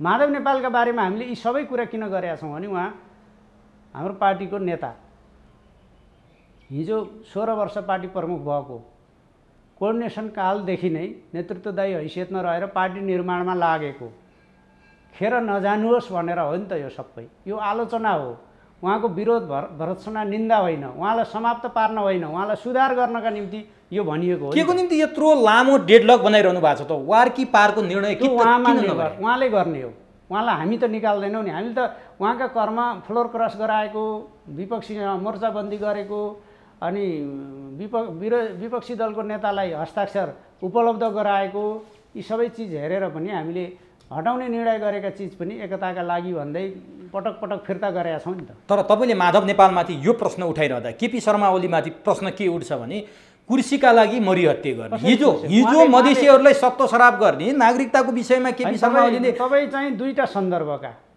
बच्चा उमेश सुवेदी र आज चाहिँ एकदम जुङ्गा आएको उमेश सुवेदीको अनि फरक उमेरको फरक चेतना भूमिका हुन्छ कि हुन्न? तपाईँ आज आर्जन गरेको अनुभव बच्चा उमेश सुवेदी कहाँ थियो भनेपछि राजनीतिमा यो हुन्छ। हिजो कुर्सीको लागि होइन, कुर्सीको लागि होइन। केपी ओली राजीनामा दिनको लागि जन्मिएकै होइन भन्छन् त मान्छेहरूले त। केपी ओलीले 5 वर्षका निम्ति उहाँ प्रधानमन्त्री हुनुभएको हो। उहाँ 5 वर्षभन्दा 1 मिनट पनि बस्न उहाँले चाहेर हुन्छ। तर यत्रो ऐतिहासिक पार्टी जोगिन्छ भने छोडिदिनुहोस् न त माधव नेपाललाई। होइन, माधव नेपालले छोड्ने र उहाँले सम्हाल्ने गरी कुन कर्म गर्नुभएको छ, यात्रा गर्नुभएको छ र नर्कतिरको यात्रा गरेर वैकुण्ठ जान पाइन्छ र भनेको होइन। केपी ओली कति महामानव हुनुहुन्थ्यो होला यदि माधव नेपाललाई प्रधानमन्त्री अध्यक्ष छोडिदिएर पार्टी एकता जोगाउने हो। यो चाहिँ केपी ओलीलाई यस्तो महामानव बनाउन आवश्यक छैन, उहाँ बन्नुहुन्न। कलङ्कको टिको लाउनुहुन्छ पार्टी फोडेर? यो कलङ्कको केपी ओलीले पार्टी फुटाउनुहुन्न। केपी ओली एकदम किनारामा पर्दा, अल्पमतमा पर्दा, माधव नेपालले कुनै कार्यक्रममा जान पनि उहाँको अनुमति लिने स्थिति सिर्जना गर्दा त्यो घेराभित्र, लक्ष्मण रेखाभित्र राख्न खोज्दा पनि उहाँले पार्टी फुटाउनु भएन। केपी ओली पार्टी फुटाउनुहुन्न। केपी ओलीलाई माधव नेपालले 4 पटक निष्कासन गर्नुभयो अस्ति भर्खर प्रचण्डसँग मिलेर, कार्की ब्याङ्क्वेटमा, लोत्से हलमा, सिंहदरबारमा, कार्की ब्याङ्क्वेटमा, प्रधानमन्त्रीबाट, पार्टी अध्यक्षबाट, पार्टीको सदस्यबाट, साधारण सदस्यबाट। केपी ओलीले पार्टी फुटाउनु भएको छैन। केपी ओलीलाई पार्टी विहीन बनाउन, सङ्गठन विहीन बनाउन, सडकमा खाली खुट्टा हिँडाउन र बालकोट पठाउन प्रचण्ड र माधव नेपालले गोप्य अपराधिक साँडगाँड गरेर ती सबै गर्नुभएको थिएन। सौभाग्य भनौँ सर्वोच्च अदालतले नेकपाको एकता ऋषि कटेलसँग जुध्यो, उहाँको नाम जबरजस्ती कब्जा गरियो भन्यो। यो पनि केपी ओलीकै सेटिङ भन्छन् बाहिर? होइन, केपी ओलीको सेटिङ त के थियो? केपी ओलीको सेटिङ थियो भने त त्यसलाई प्रचण्डले असफल पारिदिन सक्थ्यो नि। केपी ओलीले त टेलिफोन म त बिचरा छु अनि कसरी मैले असफल पार्न सक्छु भन्छन् प्रचण्ड। प्रचण्ड बिचरा छन् त, छँदैछन्, हुँदैछन्। प्रचण्डले भनेर अब कुनै पात हल्लिन्न। हिजो नेपालको धरती कम्पायमान पार्छु भन्ने भ्रम थियो, हिंसाको जगमा त्यस्तो पनि गर्नुभयो होला। अब पात हल्लिन्न। प्रधानमन्त्री पार्टी अध्यक्ष केपी शर्मा ओलीले निर्वाचन आयोगले 15 दिनको समय दिएको छ, बसौँ छलफल गरौँ, नयाँ नाम दिनका निम्ति भनेको छ भनेर टेलिफोन गर्दा प्रधानमन्त्रीकै भाषामा चाहिँ उहाँले मजाक उडाउँदै केपी ओलीले फोन गरेका थिए, मैले चाहिँ भेट्दिनँ भने भन्दै सार्वजनिक कार्यक्रममा भाषण गर्दै हिँडे होइन प्रचण्ड। उहाँले त शेरबहादुर केपी ओली भन्दा 100 गुणा कम्युनिस्ट पनि भनेर भन्नुभयो। कम्युनिस्ट भन्न पनि पाइयो। मेरा बा हुनुहुन्थ्यो मुक्तिराम दाहाल भन्दा पनि उहाँ चाहिँ अझ बा उहाँ हो साक्खै भन्न पनि पाइयो। तथ्य के हो त्यता लागौँ नि। प्रचण्डका बा मुक्तिराम दाहाल नै हुनुहुन्थ्यो। शेरबहादुर देउबालाई बा भन्नुभयो भनेर जनताले पत्याउँछन्, दुनियाँले पत्याउँछ। तर यहीँनिर अलिकति अवसरवाद जस्तो देखियो क्या, किनभने हिजो प्रचण्डसँग मिलेर प्रधानमन्त्री हुँदाखेरि प्रचण्डलाई क्याप्टेन पनि भनियो, होइन पाइलट पनि भनियो। पाइलट भनेको बोकियो, काँधमै हालियो। त्यो जनयुद्ध गरेका रक्तरञ्जित हातहरूलाई पनि सुन्दर हात देखेर देवत्वकरण गरियो। आज प्रचण्डसँगै नहुँदाखेरि तपाईँले यो हदसम्म आलोचना गर्न मिल्छ? किनभने तपाईँको आलोचना केपी ओलीकै आलोचना हो। प्रचण्डको देवत्वकरण हामीले कहिले गरेनौँ।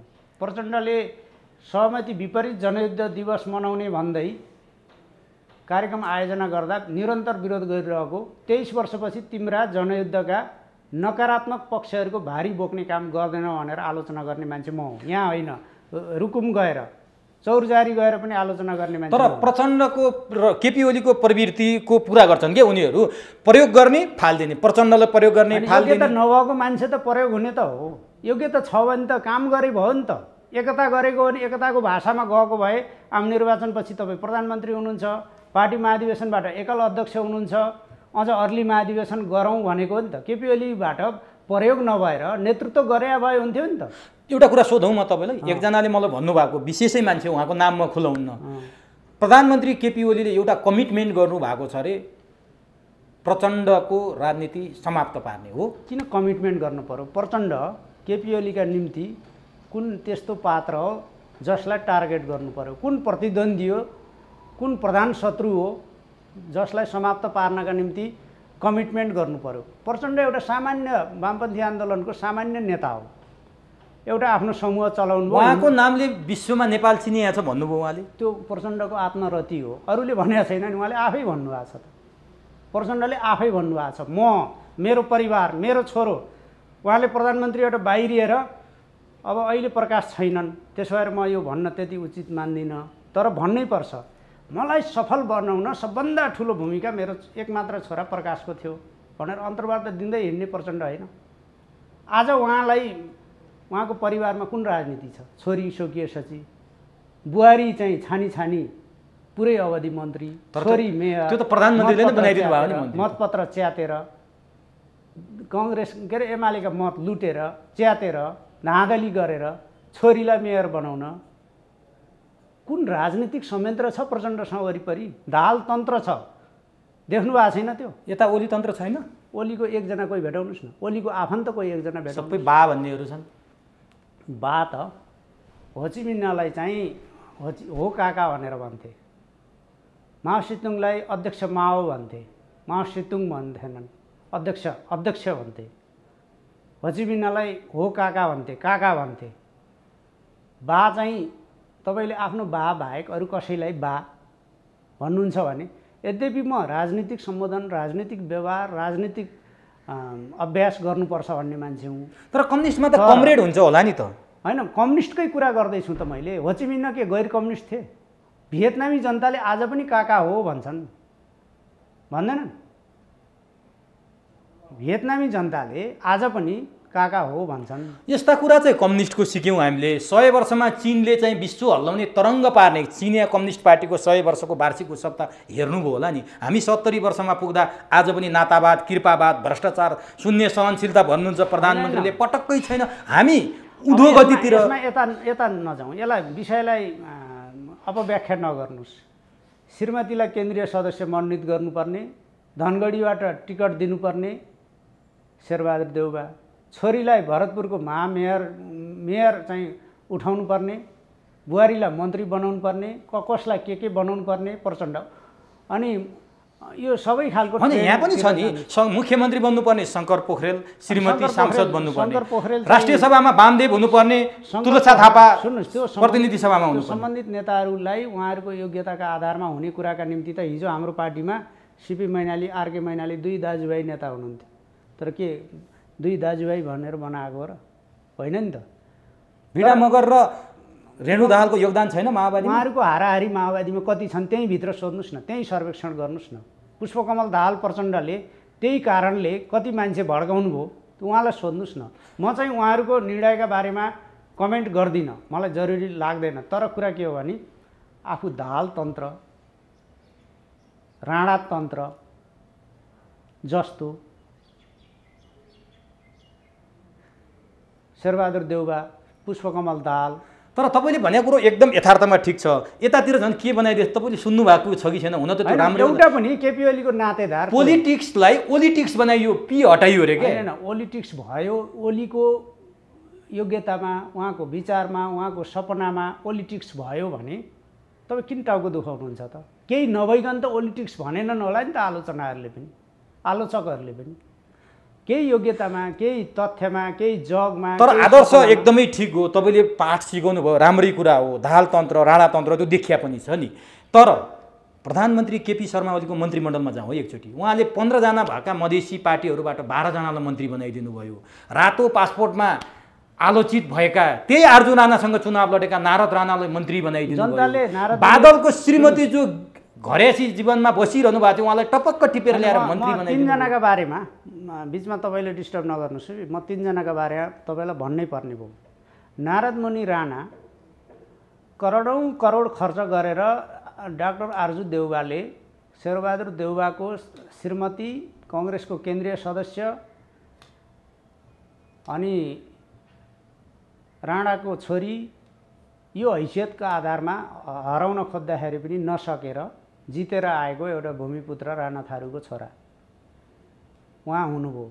उहाँका बारेमा मुद्दा छन् भने अदालतले फैसला गरेको छ भने अदालतको फैसलाको कार्यान्वयन पक्षमा भए मात्र होइन, आफ्नो विपक्षमा भए पनि हुन्थ्यो। उहाँ चाहिँ कानुन बमोजिम उम्मेदवार बन्न योग्य भएर निर्वाचन आयोगले क्वालिफाइड भनेर निर्वाचन आयोगको अनुमतिमा उहाँ उम्मेदवार हुनुभयो, निर्वाचन जित्नुभयो, सांसद हुनुभयो, सांसदको हैसियतमा भूमिका खेल्नुभयो। उहाँमाथि कुनै फौजदारी अभियोग हुन्थ्यो भने एकजना थारू रेशम चौधरी त अहिले पनि चाहिँ जेलभित्र हुनुहुन्छ। उहाँ त त्यस्तो मुद्दामा चाहिँ जेल सजाय भएको र बाहिर मन्त्री भएको त होइन नि त। उहाँका कुनै चाहिँ कुराहरूमा मुद्दा छन् भने ती फैसला नभएका चिजमा कानुन बमोजिम गर्न सक्ने कुराको हकमा मात्र उहाँ मन्त्री हुनुभयो, नारद मुनि राणा थारूको हकमा। दोस्रो, नयनकला थापा हिजो 2038 सालमा पार्टी सदस्य भएको। रामबहादुर थापाको राजनीतिक जीवनले प्रमुखता पाउँदा उहाँ घरयासी भूमिकामा, गृहिणीको भूमिकामा उहाँलाई सफल पार्न सहयोग गर्नुभएको। हिजो पढाएर पेसा व्यवसाय गरेर उहाँलाई राजनीतिमा टिकाउन मद्दत गर्नुभएको। त्यति मात्र होइन नि, प्रचण्ड त्यो पार्टीको महामन्त्री हुँदा उहाँ महिला मोर्चाको, अखिल नेपाल महिला सङ्घको महासचिव हुनुहुन्थ्यो। 50 सालपछि 52 सालतिर त सम्म त उहाँ संयोजक नै, अध्यक्ष नै हुनुहुन्थ्यो। पार्टीको केन्द्रीय सल्लाहकार हुनुहुन्थ्यो। महिला आयोगको अध्यक्ष पनि, महिला आयोगको अध्यक्ष हुनुहुन्थ्यो।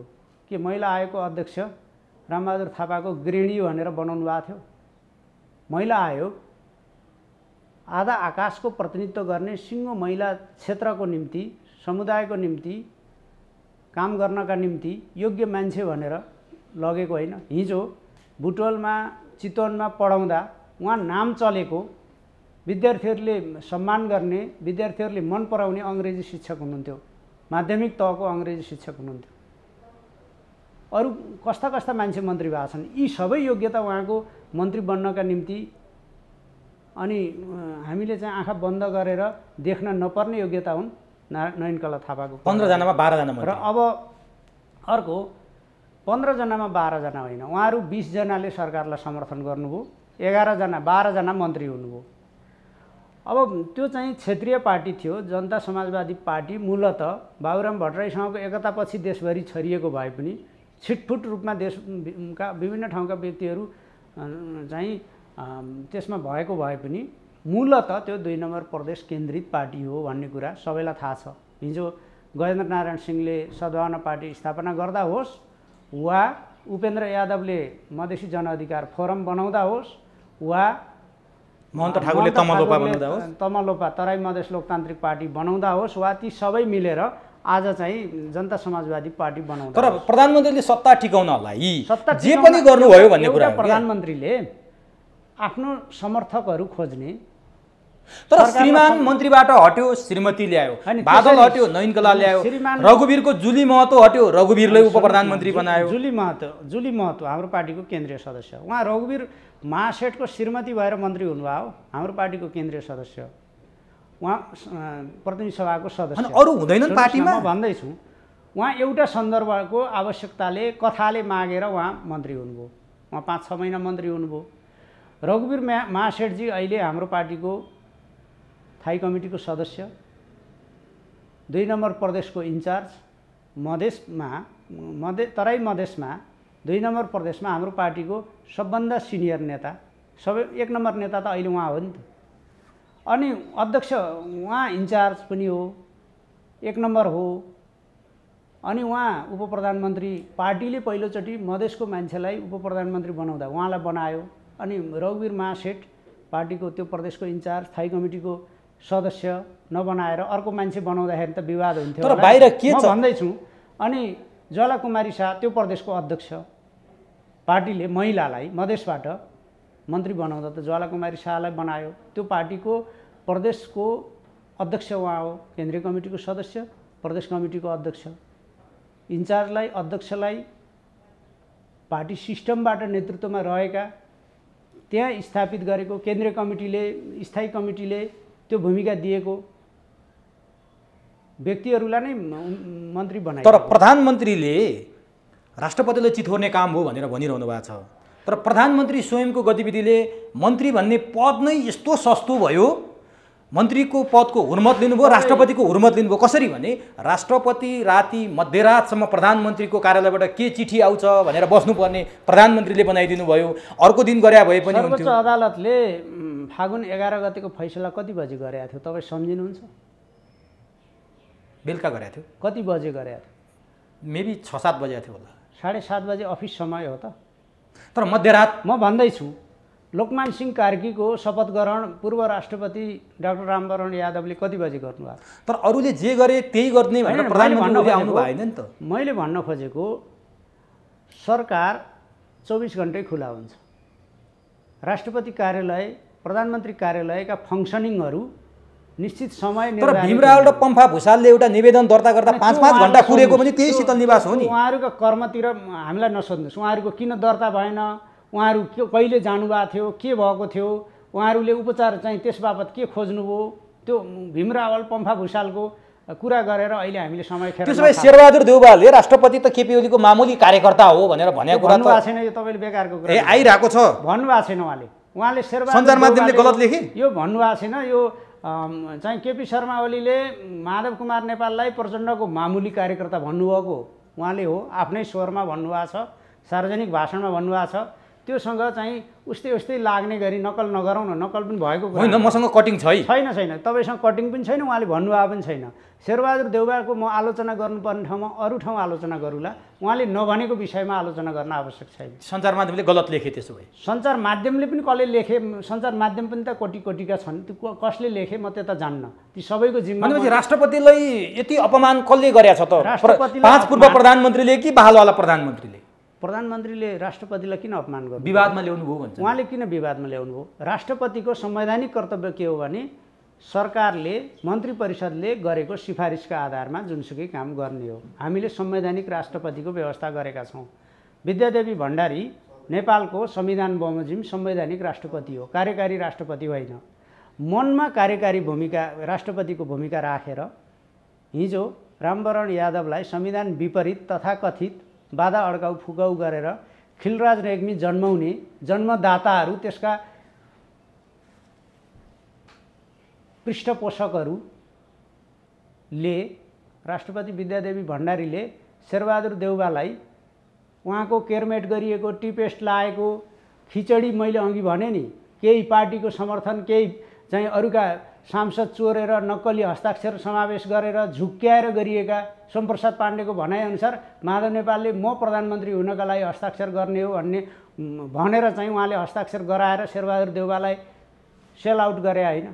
यी चिजहरू प्रस्तुत गरेको मानिदिनु पर्थ्यो र त्यो नमानिदिए बापत उहाँको हुर्मत लिने यो चाहिँ यो डोकोमा नेपालमा पछि आउने भोलि आज विद्यादेवी भण्डारी राष्ट्रपति हुनुभन्दा अगाडि हाम्रो पार्टीको उपाध्यक्ष नेता हाम्रो पार्टीको लामो राजनीतिक जीवन भएको व्यक्तित्व हुनुहुन्थ्यो। तर अहिले उहाँ हाम्रो पार्टीको नेता होइन, हाम्रो पार्टीसँग सम्बन्धित होइन, देशको राष्ट्रपति हो। अब र म भन्दैछु आज जसले राष्ट्रपतिलाई आफ्ना इच्छा पुरा नभएको आफूले चाहेअनुसार उहाँले निर्णय नगरिदिएको भनेर आलोचना गरिरहेका छन्। यो डोकामा भोलि हुने राष्ट्रपतिहरू सबै बोकिनुपर्छ, तयार हुने हो। म आज तपाईँलाई सोध्न चाहन्छु, भोलि राष्ट्रपति हुने बनाउनेहरू पनि यो सम्मानित संस्थालाई यसै गरी हुर्मत लिन तयार हुने हो। यी दृष्टान्तहरू आजका सबै बदनामी यो चाहिँ उहाँको हुर्मत लिने क्रियाकलापहरू आलोचनाहरू तथ्यहीन निकृष्ट वक्तव्यबाजीहरू यी त सबै सुरक्षित छन्। तर प्रचण्डले त राष्ट्रपति भन्ने संस्थाभन्दा राजा नै ठिक, राजाहरूको सम्मान हेरौँ त भन्न थालिसक्यो। सुन्नुहोस्, केशरजङ रायमाझी पनि पहिला कम्युनिस्ट पार्टी मन पराए, केन्द्रीय कमिटीमा आए, दोस्रो महाधिवेशनबाट महामन्त्री भए, पछि 17 साल नहुँदै उनलाई राजा मन पर्न थाले, राजाको कदम मन पर्यो। प्रचण्डलाई पनि हिजो गणतन्त्र ल्याउँदा राष्ट्रपति बनाउनु ठिक लाग्यो, कार्यकारी राष्ट्रपति हुनु प्रथम राष्ट्रपति बन्न खोजेकै हुन्, भित्ते राष्ट्रपति हुँदै प्रथम राष्ट्रपति बन्ने कोसिस गरेका हुन्। तर आज चाहिँ प्रचण्ड पनि त डेभिएट हुने, उहाँलाई राजा मनपर्ने, राजाको रवाफ मनपर्ने, ज्ञानेन्द्रले हिजो 2/3 प्रधानमन्त्री बनाइदिन्छु भनेर माघ 19 अगाडि भनेको चाहिँ वचन मनपर्ने, त्यो स्मरण हुने, ढोरपाटन थवाङतिर भेटघाट गर्ने माघ 19 अगाडि ज्ञानेन्द्रसँग। अनि उहाँले अन्तर्वार्तामा भन्नुभएको छैन, माघ 19 को कदम चालेपछि त्यो भेटघाट भएन। नत्र भने ज्ञानेन्द्रले चाहिँ माओवादीलाई 2/3 को सरकार दिने, संसदीय पार्टीहरूलाई सडकमा किनारामा फाल्ने र राजा र माओवादी मिलेर अगाडि बढ्ने भनेका थिए भनेर उनले आफै भनेका छन्। चाहियो भने प्रचण्डका अन्तर्वार्ताहरूको सङ्ग्रह खोजेर हेर्नुहोस् न। तर प्रचण्डले भनेको त्यति मात्रै होइन, अर्को एउटा कुरा सार्वजनिक हिजो रातो पार्टीमै लेखेँ, म तपाईँलाई सोध्छु यो कुरा हाम्रा लागि र देशका लागि पनि 12 बुँदे समझदारी धेरै दूरगामी महत्त्वको परिघटना हो, यसलाई सफल पार्नै पर्छ। त्यहाँ हाम्रो समझदारी हुँदा गिरिजाबाबुसँग पनि त्यति बेला माधव नेपाल तत्कालीन नेकपा एमालेको महासचिव हुनुहुन्थ्यो, सर्लाहीको सदरमुकाममा हमला हुँदैछ भन्ने कुरा भनेको छु, तौलिहमा हमला हुँदैछ, पाल्पामा यसरी हमला हुँदैछ भन्ने कुरा मैले सबै गिरिजाबाबुले रिपोर्ट गरिराखेको हुन्थेँ, माधवजीलाई रिपोर्ट गरिराखेको हुन्थेँ। पुष्पकमल दाहालले रातो पार्टीमा लेखेको लेखो हिजो मात्रै भनेपछि पुष्पकमल दाहालले राजासँग पनि कुरा गर्ने। यसमा एउटा म दृष्टान्त राख्छु। नेकपा एमालेमा एकजना थाई कमिटीका सदस्य हुनुहुन्छ, अहिले माधव नेपालको पछि हुनुहुन्छ, हाम्रो पनि आलोचना गरेर लेख्नुहुन्छ। उहाँले एउटा संस्मरणको किताब लेख्नु भएको छ। 39 सालमा मदन भण्डारीले मलाई महासचिव हुनुहोस् भन्नुभएको थियो। जतिखेर झलनाथ खनाललाई बनाइयो सिपी मैनालीलाई, त्यतिखेर मलाई भन्नुभएको थियो भन्नुभयो। अहिले जो चाहिँ भौतिक रूपमा हुनुहुन्छ उहाँहरू कसैले पनि त्यो कुरा चाहिँ हो भनेर भन्नुहुन्न, हावादारी कुरा हो भन्नुहुन्छ। अब मदन भण्डारी हुनुहुन्न, अनि मलाई भन्नुभएको थियो भन्ने चाहिँ मान्छे हुनुहुन्छ, उहाँले मलाई मदन भण्डारीले भन्नुभएको थियो भन्नुहुन्छ। मदन भण्डारीले कहीँ लेख्नु भएको छैन, कहीँ भनेको कुरो सुन्ने मान्छे छैनन्। उहाँले मलाई भन्नुभएको थियो भनेर भाउ बढाइरहनु भएको छ। त्यो भन्दै हिँड्नुहुन्छ, लेख्दै हिँड्नुहुन्छ। मुकुन्द नेवानी हो? मैले नाम लिइनँ। मदन भण्डारीको चाहिँ नाम लिएर आफ्नो भाउ बढाउँदै हुनुहुन्छ। अहिले प्रचण्डले ठिक यस्तै, गिरिजाप्रसाद कोइराला त हुनुहुन्न, माधव नेपाल त हुनुहुन्छ नि। माधव नेपालले अब युद्धका आक्रमणहरू कहाँ कहाँ कसरी भएको थिए, उहाँको सल्लाह अनुसार भएको थिए भनेर म चाहिँ पत्याउन्न।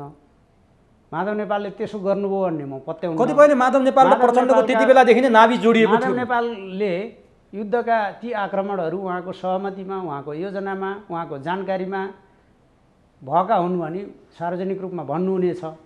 त्यसो हो भने त नेकपा एमालेका त्यति धेरै नेता कार्यकर्ताहरूको जुन जघन्य हत्या माओवादीले गरे त्यो पनि उहाँको जानकारीमा थियो कि? त्यो हामीले यो त प्रश्न उठ्ने बेला भयो नि। त्यो चाहिँ प्रश्न गर्नुपर्ने, सोध्नुपर्ने स्थिति हुन्छ। प्रचण्ड चाहिँ आफ्नो मूल्य बढाउन, भाउ बढाउन, मपाइत्व प्रदर्शन गर्न यस्ता धेरै कुरा गर्छ। अब म अन्तिममा छु, धेरै लामो भयो, तपाईँसँग अझ धेरै नै कुरा गर्न मागे। म अर्को पटकको पनि समय अहिले नै मागे, कुनै अनुकूल भयो भने मलाई समय दिनु होला। अब अलिकति एमालेमा केन्द्रित हौँ। जस्तो एमालेमा केपी ओली अध्यक्षले, प्रधानमन्त्रीले भोलि 5 बजेसम्मको एउटा अल्टिमेटम दिनुभएको छ। यसअघि पनि धेरै पटक अल्टिमेटम, सर्वोच्च अदालतको फैसला अघि उहाँहरू त्यो तथाकथित हस्ताक्षरबाट विपक्षी मोर्चामा शेरबहादुरको पक्षमा, शेरबहादुरलाई शिरमा राखेर पुच्छर बनेर हिँड्न तयार हुने गरी गरेका 23 जनाको हस्ताक्षर फिर्ता गर्नु भएन भने उहाँहरूको नेकपा एमालेमा स्थान हुने छैन। एमाले इतिहास बन्छ। एमालेसँगको सम्बन्ध विच्छेद हुन्छ।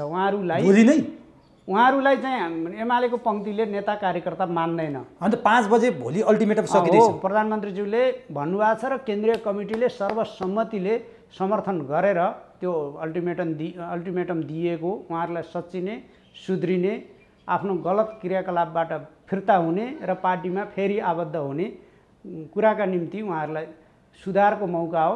सुध्रिनु भएन भने राम भन्न सकिन्छ, काँध थाप्न सकिन्छ। त्यसो भए तपाईँ र मैले कुरा गर्नुभन्दा अगाडि माधव नेपालकै घरमा दोस्रो पुस्ताका भनिएका केपी ओली निकटका र माधव उहाँहरू त्यसका निम्ति पनि मैले माधव नेपालको घरमा जानुभएका, वार्ता टोलीमा रहनुभएका नेताहरूसँग कुरा पनि गरेको थिएँ। उहाँहरूले त्यही भन्नुभएको छ, त्यही ध्यानाकर्षण गराउनु भएको छ।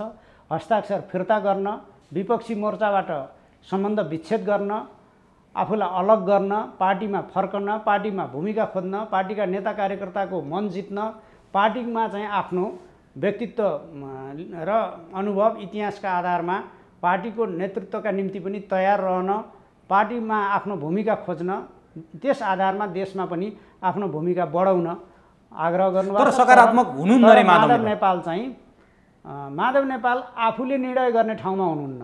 उहाँले कहाँ कहाँ खाली कागजमा सही गर्नुभएको छ, कहाँ कहाँ रातो मसीले हस्ताक्षर गर्नुभएको छ, कहाँ कहाँ कबुलियतनामा गर्नुभएको छ, कोसँग चाहिँ एमालेलाई खत्तम पार्ने, केपी ओलीलाई चाहिँ अपदस्थ गर्ने, सिङ्गो स्थिरताको यो जनताको चाहनालाई धराशायी बनाउने कसम खानुभएको छ। त्यस कारणले उहाँ पार्टीमा ब्याक हुने सम्भावना छैन। पार्टीमा ब्याक हुने ठाउँमा, पार्टीमा भूमिका खोज्ने ठाउँमा जानुहुन्न र एकपछि अर्को उहाँले शर्त बदल्दै चाहिँ आफूलाई त्यो चाहिँ गलत बाटोमा अगाडि बढाइरहेको। तर माधव नेपाल निकटका युवा नेताहरू नि जो घनश्याम भुसाल आउनुभयो भने माधव नेपाल निकट होइन, हरेक व्यक्ति, पार्टीका हरेक नेता, हरेक कार्यकर्ता आफ्नो सार्वभौम चेतना, हैसियत, भूमिकाका आधारमा यो आन्दोलनमा लाग्नुभयो। होइन, उहाँहरू हुनुहुन्छ नि योगेश भट्टराई, सुरेन्द्र पाण्डे, घनश्याम भुसाल लगायतका नेताहरू हुनुहुन्छ नि, उहाँहरूको एकताको लागि निकै प्रयास गरेको देखियो। उहाँहरूको एकताको प्रयासका के हो उहाँहरूले गर्न सदा सहायताका निम्ति मैले प्रश्न गर्दिनँ। तर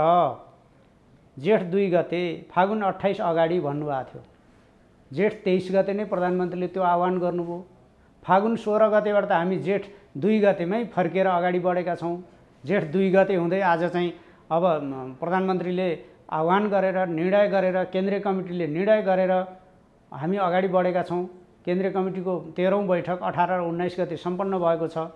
खोइ त उहाँहरू चाहिँ जेठ 2 गते भन्ने साथीहरू पार्टीको बैठकमा आएको। तर योगेश भट्टराईहरू अलिकति आशावादी हुनुहुन्थ्यो। अब त निराशा बदलिसकेछ उहाँहरूको पनि, किनभने उहाँले भन्नुभएको छ ओलीको एकतर्फी निर्णय दुर्भाग्यको छ। हिजोको बैठकको केपी ओलीको निर्णय होइन के, म योगेशजीलाई तपाईँ मार्फत भन्न चाहन्छु, त्यो केन्द्रीय कमिटीको निर्णय हो।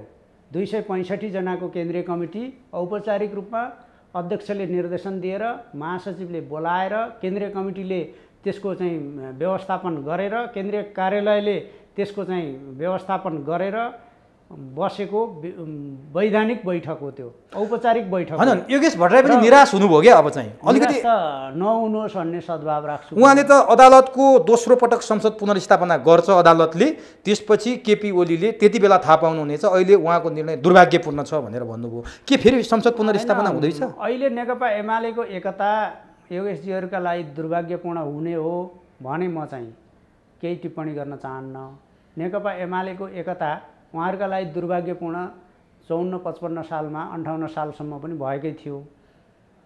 त्यो चाहिँ मार उहाँहरूले खेप्नु भएको छ। विभाजनको पीडा दुःख उहाँहरूले बगाएको निरर्थक पसिना उहाँहरूले खेप्नु भएको छ। यो पटकै विभाजनकारी नहुनुहोस् भन्ने हाम्रो सल्लाह सुझाव हो। संसद पुनर्स्थापनाको आकलन गर्नुभयो, सम्भावना छ? म त देख्दिनँ संसदको पुनर्स्थापना हुन्न। प्रतिनिधि सभा विघटन भएको छ, पुनर्स्थापना हुन्न। पुनर्स्थापना भएको थियो फागुन 11 गते, 23 गते फागुन 23 गते पछि बसेको संसदको हिउँदे अधिवेशनले नयाँ सरकार दिन सक्यो, न सरकारको आलोचकहरूले अविश्वास प्रस्ताव ल्याउन सके, न पुष्पकमल दाहाल प्रचण्डले 3.5 महिनासम्म सरकारलाई दिएको समर्थन फिर्ता गर्न सके। ती खुट्टी देखिएको छ। त्यसो भए उनीहरूले फेरि त्यही स्थितिमा यदि भइहाल्यो भने केपी ओलीले के गर्नुहुन्छ? राजीनामा दिनुहुन्छ प्रधानमन्त्रीबाट? मेरो चाहिँ पखेटा हुन्थ्यो भने म आकाशमा उड्ने थिएँ जस्तो कुरा हामीले नगरौँ। होइन कल्पनाको कुरा नगरौँ। भइहाल्यो भने, यदि भइहाल्यो भने राजीनामा दिनुहुन्छ अथवा फेरि केपी ओलीले राजीनामा दिनुहुन्न, संसदको सामना गर्नुहुन्छ, संसदमा जानुहुन्छ। तर नैतिकताको फेरि प्रश्न उठ्ला नि। यो नैतिकताको विषय संसारव्यापी रूपमा होइन। प्रतिनिधि सभा विघटन पुनर्स्थापना यी चलिरहने प्रक्रिया हुन् र संसारभरि विभिन्न ठाउँमा संसदीय अभ्यास भएका मुलुकहरूमा यस्तो हुन्छ।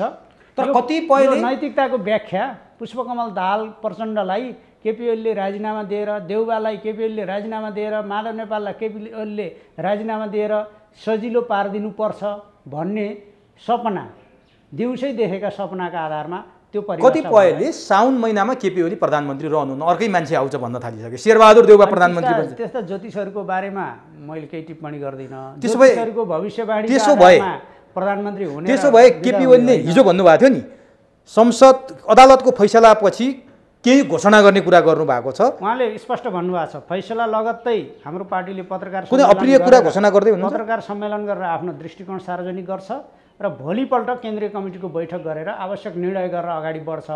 त्यो भनेको फैसला कस्तो आउँछ त्यस आधारमा पार्टीको पोजिसन र पार्टीको संस्थागत निर्णयका आधारमा अघि बढ्ने, आवश्यक पर्यो भने जुनसुकै कदम चाल्न पार्टी तयार रहने भन्ने उहाँको निर्देश। के हो त्यो? सङ्कटकाल, राष्ट्रपति शासन, सैनिक शासन, बाहिर त्यही भन्छन् है। तरङ्गित हुने, आतङ्कित हुनेहरूले हिजो चाहिँ गणतन्त्र घोषणाको दिन अघिल्लो राति पनि जेठ 14 गते युद्ध लडेर गणतन्त्र स्थापना गरेका हौँ भन्ने व्यक्तिहरू आफ्ना डेरा छोडेर, ओल्टे कोल्टे लागेर, भ्याली छोडेर कता कता दौडिया थिए। आतङ्कित भएर, तरङ्गित भएर, मनको बागले खाएर के गरेका थिए त्यो सम्झन्छु मैले। केपी ओली देशको प्रधानमन्त्रीको कुर्सीमा रहन्जेल नेकपा एमालेको अध्यक्षको हैसियतमा नेपाली जनताले सङ्घर्ष गरेर स्थापना गरेको सङ्घीय लोकतान्त्रिक गणतन्त्रको आधारभूत मूल्य मान्यता विपरीत यसको संरचनालाई दखल पुग्ने गरी कुनै काम गर्नुहुन्न। त्यसो भए अन्तिममा छु, हिजो महेश बस्नेत जो केपी ओलीका अत्यन्त निकटका विश्वासपात्रको रूपमा चिनिनुहुन्छ बाहिर, तर पछिल्लो समयमा गृहमन्त्री नपाएपछि तपाईँहरू जस्तै मान्छेले बन्न दिनु भएन भनेर बाहिर उहाँले बोल्नुभयो भने नामै त तोक्नु भएन। उहाँले त्यो केन्द्रीय कमिटीको बैठकमा 8वटा बुदामा एउटा प्रस्ताव राख्नुभयो, जहाँ मुख्य बुदा चाहिँ धर्मनिरपेक्षता र सङ्घीयताको बारेमा पार्टीले बहस गर्नुपर्ने बेला भयो भनेर प्रस्ताव राख्नुभयो। यही कुरालाई जोडेर मान्छेहरूले के भन्छन् भने केपी ओलीले न गणतन्त्र रुचाउनु भएको छ, न सङ्घीयता रुचाउनु भएको छ, न धर्मनिरपेक्षता रुचाउनु भएको छ। केपी ओली संविधान च्यात्दै हुनुहुन्छ, व्यवस्था फाल्दै हुनुहुन्छ। त्यही कुरा महेश बस्नेतले त्यहाँ छिराइदिनु भयो। अब केपी ओली चाहिँ आफ्ना कुरा अरू मार्फत मैले भनिरहेको छु नि, मैले मेरा कुरा भनिरहेको छु। तर तपाईँ केपी ओलीको सल्लाहकार हो नि, प्रेस सल्लाहकारका हिसाबले तोकिएको परिभाषित कामभित्र म प्रधानमन्त्रीलाई सहयोग गर्ने टिमको सचिवालयको सदस्य हुँ। म त्यस हिसाबले उहाँको कामलाई सहज बनाउने, कार्य सम्पादनलाई प्रभावकारी बनाउने भूमिकामा छु। जहाँसम्म व्यक्तिगत विचार मेरो छ, म पार्टीको केन्द्रीय कमिटीको सदस्य हुँ, म निर्वाचित केन्द्रीय कमिटीको सदस्य हुँ, म मनोनित होइन। म चाहिँ आफ्नो पार्टी जीवनको झन्डै 3 दशक पार्टी सदस्यको रूपमा बिताएको छु। जान्ने आफ्नो चाहिँ जुङ्गाको रेखी बस्नुभन्दा अगाडिदेखि नै यो आन्दोलनमा लागेर आएको छु। ढुङ्गा माटो अर्को पार्टीको हुँदाखेरि पनि चाहिँ जुधेर एन्टी करेन्ट राजनीतिक धार बोकेर म यहाँसम्म आएको छु। त्यस हिसाबले म तपाईँलाई भन्छु, मेरा भन्ने कुराका निम्ति मलाई सीमित गर्नुहोस्। प्रधानमन्त्रीले आफ्ना कुरा आफै बोल्न सक्नुहुन्छ, आफै लेख्न सक्नुहुन्छ, आफै अन्तर्वार्ता दिनुहुन्छ, आफै दस्तावेज लेख्नुहुन्छ, आफै निर्देशन पठाउनुहुन्छ। प्रधानमन्त्रीले आफ्ना कुरा आफै भन्नुहुन्छ।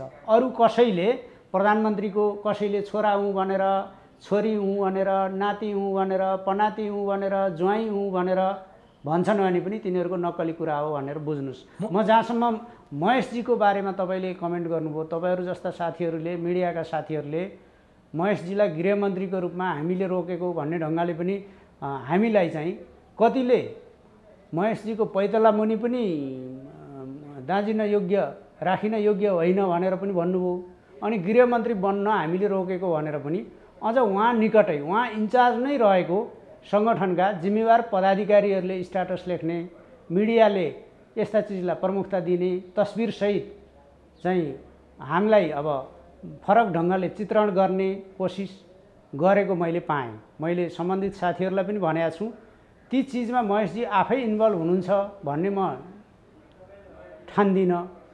उहाँ आफैले सोसल मिडियामा स्ट्याटस लेखेर म संलग्न छैन, मेरो त्यो मत होइन भनेर भन्नुभएको छ। मन्त्री बनाउने कुरो प्रधानमन्त्रीको कुरा हो। अब यता म भन्दैछु, आज उहाँ मन्त्री हिजो सांसद नहुँदा चुनाव हारेको बेलामा पनि उद्योग मन्त्री हुनुभयो, हामी खुसी नै थियौँ। प्रधानमन्त्रीले उहाँलाई इच्छा लागेको, मन पराएको, उहाँबाट अपेक्षा गरेको जिम्मेवारी दिनुभएको हुन्थ्यो भने पनि व्यक्तिगत रूपमा मेरो केही कमेन्ट थिएन।